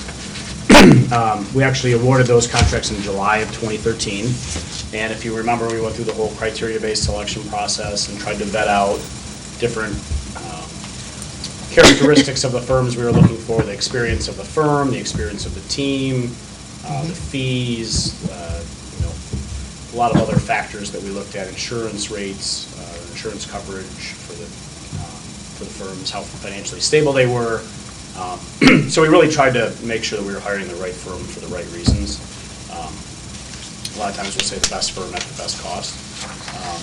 But things have changed quite a bit since then, as Ms. Abby mentioned. The firm that we had originally hired was acquired by a much larger firm. Stantec probably wouldn't officially say that they're getting out of the K-12 market. They would say they're being more selective about the projects that they bid, to put it diplomatically. This one would be a little bit of a challenge. Most of the team that was on the initial interview and that started working with us on the first Frost and Cooper projects, most of those people are no longer at SHW Group or Stantec anymore. So a lot of the knowledge of the people that had walked the buildings and done some of the preliminary design work and things like that is no longer there, really. We've been very pleased with French. They've done a great job for us on the other projects. Their team has stayed intact. Their engineers, SES Group, Katie Matevska has done a great job, Dale Jerome, who's been involved. One of the concerns we had about proposing something along these lines was, one, could French handle an additional project? To be quite honest, French is pretty busy right now. Not only are they working in your district, but they've got a big bond issue that just passed in Rochester, another one in Midland, another one in Woodhaven, and they're not necessarily a huge firm. That was one of the things we liked about SHW Group back in the day, is that they had a lot of manpower, horsepower, if you will. They could really jump when we needed them to, whereas French is a little bit smaller, more nimble maybe. But we've talked at length about that, about what their staffing plan would be, and they would actually propose bringing out a separate team to do the Churchill project. So Katie and her group would still focus on the remaining projects, and there's some future projects that we haven't doled out yet either. Correct. As we go through the utilization process and all that. But so they would bring on a team of 2 or 3 individuals. Katie would still be involved, so we have continuity. She would still be the point person, but she wouldn't necessarily be doing all the drawing. They'd still use the same engineering firm, so we'd keep that knowledge involved. And then they would basically probably want to start late June, early July with design work. So picking up kind of where Stantec left off at the end of schematic design. And actually, I kind of skipped that part, but if you remember, we actually did we did part of the design for Churchill. We brought it through schematic design, which let's call that 25% complete or something like that, just to make sure that the budget was close to where we thought it would be. And it was. That project, while the other 2 high schools came in a little bit over, that one was trending right on budget. It's not a new addition, at least most of it's not. Anytime you do a renovation versus a new footprint, it's a lot less expensive. Even though we're ripping the roof off and enlarging the stage and doing some steel, we're still hoping that that project will stay on budget. I will say that I have more confidence in French that they'll keep it on budget. Also that they'll get the drawings done in a timely fashion. A lot of this has to do, as you guys know, with how we time the market. The first year we bid Franklin out mid-February. Last year we bid out Stevenson late January, early February. This year we're actually going to try to get Churchill out before Christmas. So I think that'll help us with our bid pricing quite a bit. I did want to mention that if we engage French, the price that we've got from them is significantly higher than it would be to retain Stantec. But I do think that those higher costs will be offset by timing the market a little bit better, sticking to the scope, not letting the scope creep at all, and just making sure the drawings are coordinated and well put together and get out quickly at the right time. So as far as the cost, we did go back to Stantec and talk to them a little bit about what could they do to help us make this transition a little bit more palatable.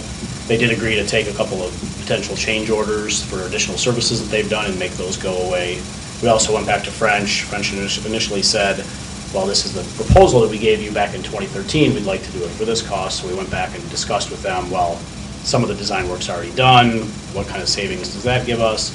By the way, the percentage you had in your proposal was great back then, but can you make it a little bit more agreeable now to try to close the gap a little bit? And they both worked with us, I'd say, pretty well to try to close that.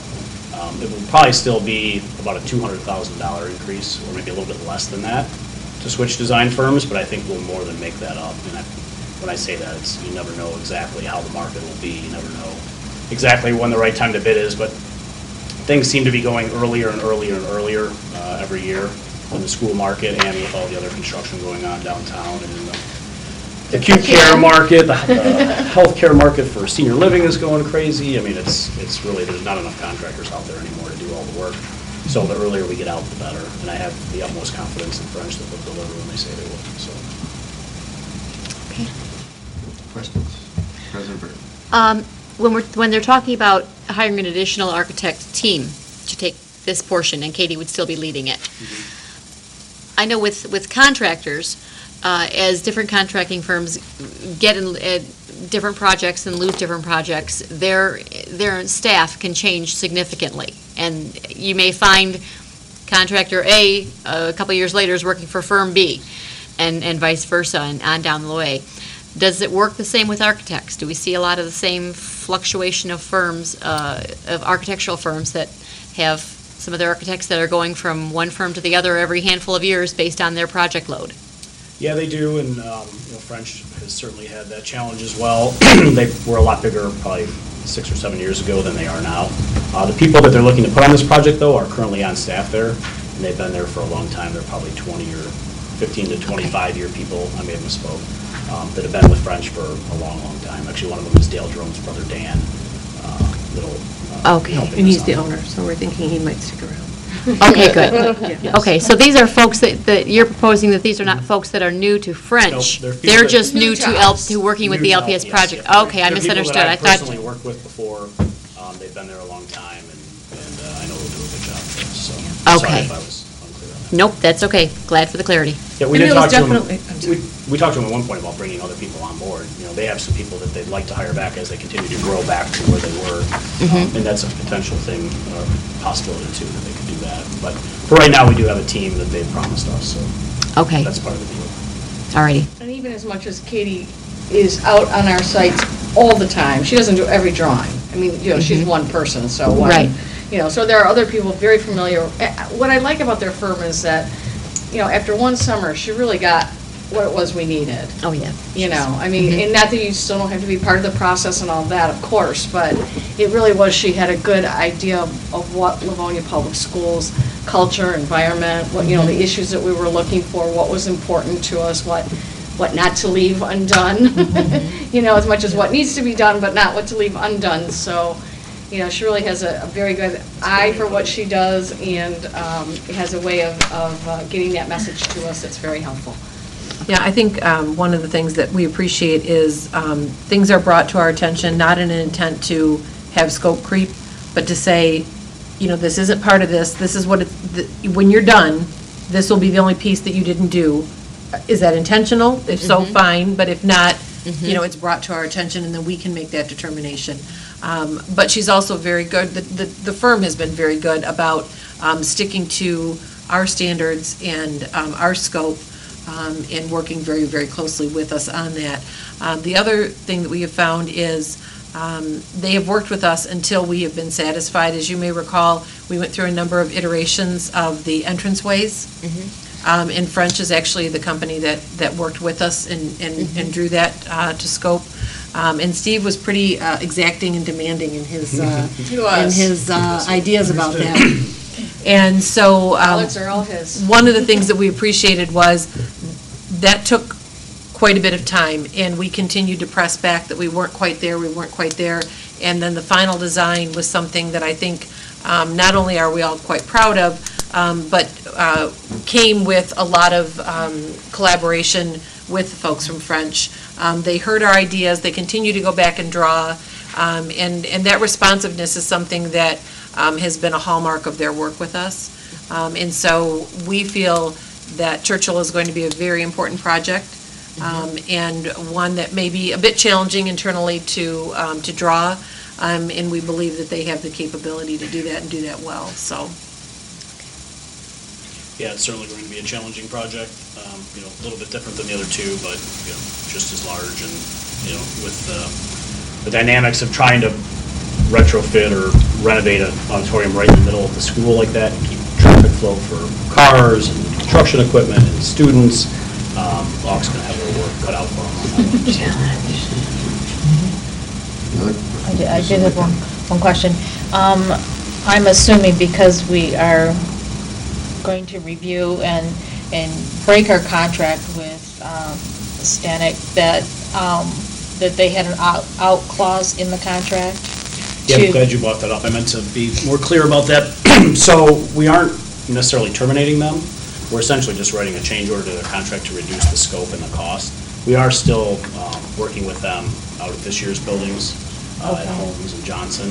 So they'll continue in that role to do the construction administration for those projects, to wrap everything up probably through the calendar year. So we're not necessarily terminating them, we're just kind of reducing And the they'll have to scope. finish Stevenson. And Stevenson, thank you. Okay, And so Franklin. so it's just basically a change in scope. Yeah, and Right, Franklin as well. okay. So what we won't have them do is finish drawing and finish supervising the construction of Churchill, but they will finish out their work at the upper elementary, middle school, Franklin, of course, and Stevenson. Yeah, so Because we've got that through second 20 summer of Stevenson. Yeah, through 2017. So the document we would bring you, if you agree to move forward, we'd like to do it on the 6th so we can get them drawing, will be a change order for both French and for Stantec. Okay. One up, one down. One up, one down. Any other questions? No? Then it'll be on for the 6th. Thank you. Thanks, Paul. Thank you. Thanks for hanging around. No problem. Thank you.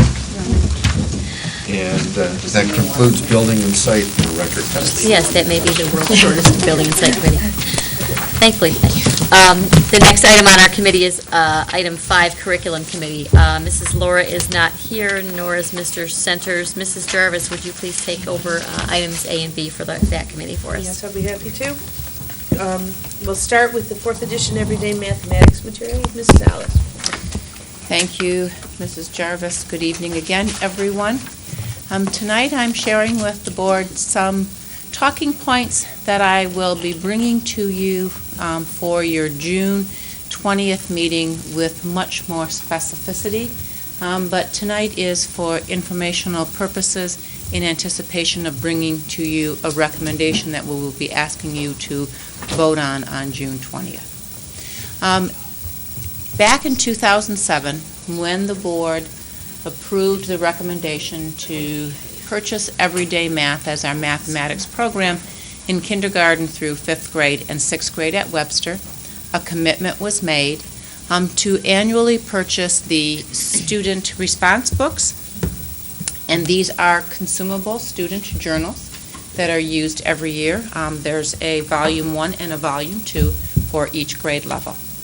And typically, in June of each year, I bring a recommendation to the board to purchase these journals, which I will do again in June, only this year I'm going to bring a recommendation to update our Everyday Math program to the 4th edition, which is the most current edition of Everyday Math. Now, the price of the student response journals has stayed just about the same over the past almost 10 years now.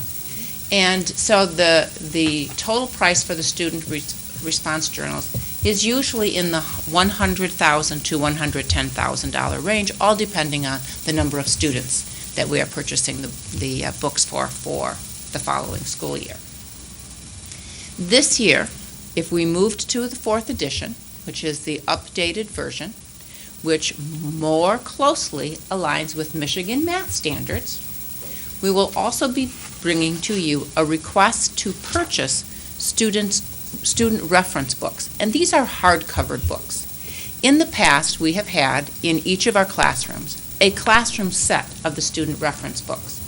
But in talking with our elementary math leaders and the teachers who are piloting this 4th edition this year, their recommendation to us is instead of having a full classroom set, because the books aren't used as a classroom for instructional purposes.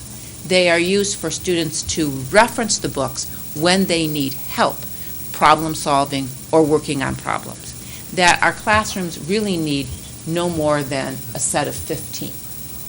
So we would be bringing to you a recommendation to replace the existing student reference books with the 4th edition, 15 books per classroom. And we would be bringing a recommendation to update the manipulative kits that are part of the Everyday Math program. And the 2 student reference books and the updated manipulative kits would be a total of an additional about $115,000, which would bring the total amount to $225,000 that I would be bringing to the board. And that amount is included, and has been included in the textbook budget for the 16-17 school year. Our teachers have been piloting the 4th edition this year. We have teachers in every school, kindergarten through 4th grade, and in our upper elementary schools, who are piloting the program, and they highly recommend that we move to the new Everyday Math 4th edition. What they're finding is that there are fewer topics in each of the units, which allow the teachers to go much deeper into the content of the math content that students are learning, and that there is in every unit a 2-day problem-solving activity which asks students to do some critical reasoning and critical thinking and then be able to write their response to the problem. And so it's the ability to then integrate reading and writing into the mathematics, which again is a reflection of our state's new math standards. I've shared this recommendation with our elementary principals, and they enthusiastically endorse it. In addition, the Everyday Math Company, McGraw-Hill, will be providing the district with about $500,000, almost $500,000 of free resources. So every teacher will be getting a new teacher kit, new math masters, new assessment handbook, activity cards. Each teacher will get an online subscription for the next 5 years, and each student will get an online student access subscription to Everyday Math for the next 5 years. And that is because we have been very good customers of McGraw-Hill. Questions, comments? Mr. Johnson? Thank you, Mr. Jarvis. So I'm understanding that the purchase recommendation that you're making includes both consumables and non-consumables. Correct. So the student response books, which are our annual purchase, and then non-consumable items, which are the student reference book and the manipulative kits, for a grand total of about $225,000. The reason why I don't have specific numbers is because we're still identifying the number of student books we need and the number of teacher resource kits that we will need, or teacher resource materials that we'll need for next year. Thank you. And I will have that specific number for the June 20th meeting, but I wanted to give you this information ahead of time. And you'll have that in their packets prior? Absolutely, I will, yes. President Burton? We all know how tight our textbook budget is overall. And I assume that you have prioritized this at or near the top in order to be bringing this recommendation to us, even though other areas are also in textbook need. Is that correct? Yes, that is correct. And with this purchase, we will have now in our district, kindergarten through 8th grade, a mathematics program that is aligned to the Michigan math standard. So it's a very high priority because our iReady math assessment is based on the math standards, our state math standards, as well as our state assessment is based on the Michigan math standards. So now our mathematics curriculum K through 8 will be aligned with the Michigan math standards. So yes, it is a priority. Okay. And seeing as we have to be spending in the ballpark of $100,000 a year to maintain the program, after this number of years of use for Everyday Math, do you still believe that it is our best resource and worth that additional $100,000 per year? Because I assume it's not the only resource that's going to align with the Common Core. That's correct. And if we were to look at, I did price out, if we were to go through a full mathematics adoption, to go through the mathematics process, the curriculum alignment process, and the textbook adoption process, any new textbook program on the market would run the district, if we were to start from scratch and not move forward with the updated Everyday Math, it would run us somewhere in the ballpark of $550,000 to $800,000. Because we would be buying everything. And that would be to be buying everything for K through 8, you're saying? No, K through 5 and 6th grade. Okay. Okay. It is surprising when you find the cost of new textbooks. Okay. And then, do you know approximately what and you may not know this, and I'm asking you this off the top of your head, you may not know this. Do you know what remainder we would have in the textbook budget and what some of your highest priorities that you see coming down the road for us for the next year or two? I do know for next year. And if you don't know, that's I kind of sprung that on you, so No, I you do. get back with us. For next year, our priority is to look at our high school math, and it's also to look at our AP classes, AP chemistry, biology, and physics, because our AP classes must be aligned with the College Board in order for our students to receive AP credit. So our textbooks are in need of being replaced so that our students can continue to get AP credit through the College Board. And we are required to then adopt books that are College Board approved. So those AP courses and our general ed math courses also. Yes, as well as the everyday math. So when we increase, just so you know, we did plan potentially as this being part of, when we brought the additional 353,000. Okay. That was all part of this prioritization. So not the big memo that you got that had it was $6.5 to $7 million, but previously when we talked about what were the highest priorities for next school year, that included the AP science curriculum, the general education high school mathematics program, and then we also did include if we were to upgrade to the 4th edition everyday math for K through 5. So just so you all know, when we brought the additional 353,000, that was taking a holistic look at those needs and prioritizing them at that time. So this is not in addition to those priorities that we talked about a couple of months ago. Okay. This is just drilling down and getting feedback from the folks who are doing the piloting, talking with the elementary principals, and certainly our academic services folks and our math leader. Okay. So that was, just to be clear, that was all part of when we asked to increase that budget. That would include these materials. Okay. Alrighty. And then still stay on track for the other materials that we brought forth as a priority at that time. And then my next question is, have we enough historical information to know how long the AP texts are considered valid by College Board? Typically, College Board updates their courses and then their list of approved textbooks anywhere between 8 and 10 years. Okay. So we pretty much anticipate that every 8 to 10 years. When the College Board makes their changes, they give districts a year or two to catch up with them. Okay. So that allows districts to go through the textbook adoption process and then align with the College Board courses, the AP courses. Okay.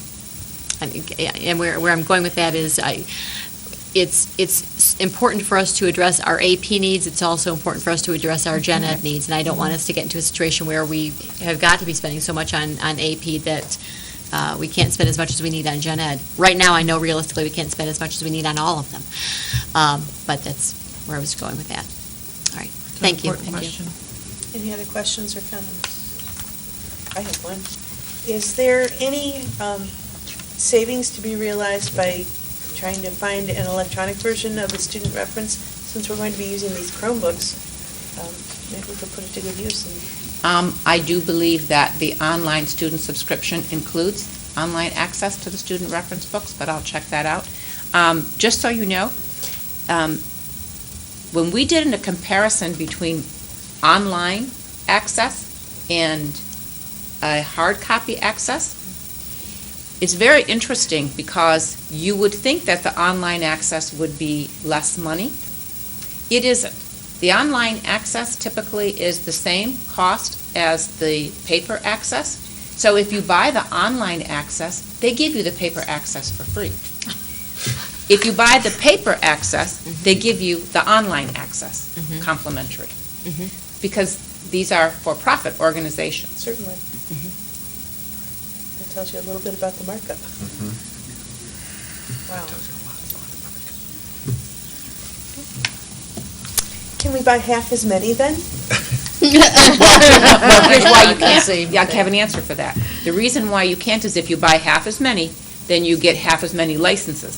So then the student, not every student, because the license is assigned to a student. You have a password that allows you access or a passcode that allows you access. So if I give you the password, then I may not get a password if we only buy half of them. But then you would You have to pay have- for a per Then you would license. use the textbook, and she would get the online Exactly. version. But technically, if we used to have a full classroom set and we're only buying 15, then we're already buying half as many, and maybe the other half will use the electronic. Well, remember, the McGraw-Hill is giving us free online access for every student for the next 5 years free. How thoughtful. Yes, that's a nice thing. Well, I tried. Yeah, absolutely.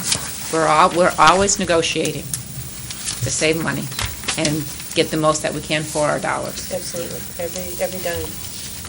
Any other questions or comments? All So right, this then will we be on can- the agenda for the June 20th meeting, not the June 6th. Yes, it will.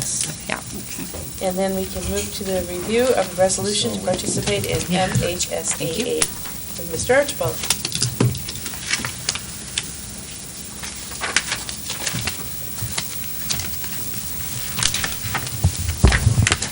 Good evening again. Good evening. Nice to see everyone. I am here this evening to cover our annual renewal in the Michigan High School Athletic Association for our 3 middle schools and our 3 high schools for the 2016-17 school year. To obtain membership in the MHSAA, the Board of Education must approve the membership resolution on an annual basis and prior to August 1st. So we're well ahead of that timeline. In short, the resolution is no different than it has been in past years, and basically states that by passing that resolution, that the district is accepting of the Constitution and the bylaws of the MHSAA, and as our minimum standard for the rules and regulations by which we'll operate our interscholastic athletic program. And membership in the MHSAA is a condition of participation in any of the MHSAA postseason tournaments. As is often the occasion, MHSAA has a couple net regulations for next school year, which we'll be implementing. One is there's a new post-concussion return-to-play requirement. In addition to the current requirement, which is written clearance by an MD, a DO, a PA, or an NP. Beginning next fall, we'll also be required to have a sign-off by both the parent and the student-athlete.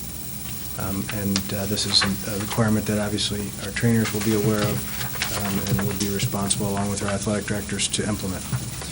Also, beginning next fall, the Coaches Advancement Program, which is a training program with various modules that's been around for several years.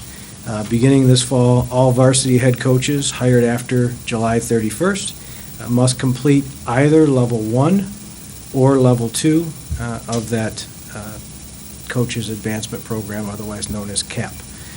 Just to give you an idea, each is a 6-hour session, and CAP 1 covers the MHSAA philosophy and regulations, effective instruction, and sports medicine and first aid. And CAP 2 covers effective communication, legal issues in school sports, psychology of coaching. So again, all varsity head coaches will be required to complete either CAP 1 or CAP 2. And our athletic directors will be responsible for the oversight of that, of making sure our coaches have fulfilled that requirement. So again, and I'll certainly entertain any questions, but I'm asking that this membership resolution be put on the consent agenda for the June 6th meeting. Questions or comments? Mr. Johnson? Thank you, Ms. Jarvis. Stevie, you said for head coaches that are hired after a certain date? Varsity head coaches after July 31st of 2016. If they had been varsity head coaches at some other school prior to that, how does that training play in if it does? I would treat it as when we hired them, so their experience elsewhere. So it'd be a condition of their employment here with LPS. Okay. All right, thanks. President Burton? My question was along the same line. So, Any other Questions, comments? Then we should put it on the consent agenda. Like June 6th. Yep. Thank you. Thank you. And that is it, President Burton, for the Curriculum Committee. Thank you. I don't believe we're going to have a lot from here on out, but item number 6 is Policy Committee. Mrs. Bonnefield, do you have anything? No. Personnel Committee, Mr. Centers did not leave anything for me, Mrs. Oswald? Mrs. Yes, no, sorry. A friend of mine, Amy Oswald. We do sorry. not. Yes, okay, thank you. We don't have anything for personnel. And Legislative, Mrs. McDonald, do you have any items for legislative tonight? No, I do not. Alrighty. That brings us to the end of our agenda. If you'd like to tune into our voting meeting, we are off next week for the holiday, and we will be rejoining everybody back on June 6th. As of this point, we are adjourned. Have a nice evening. Wow, the holidays.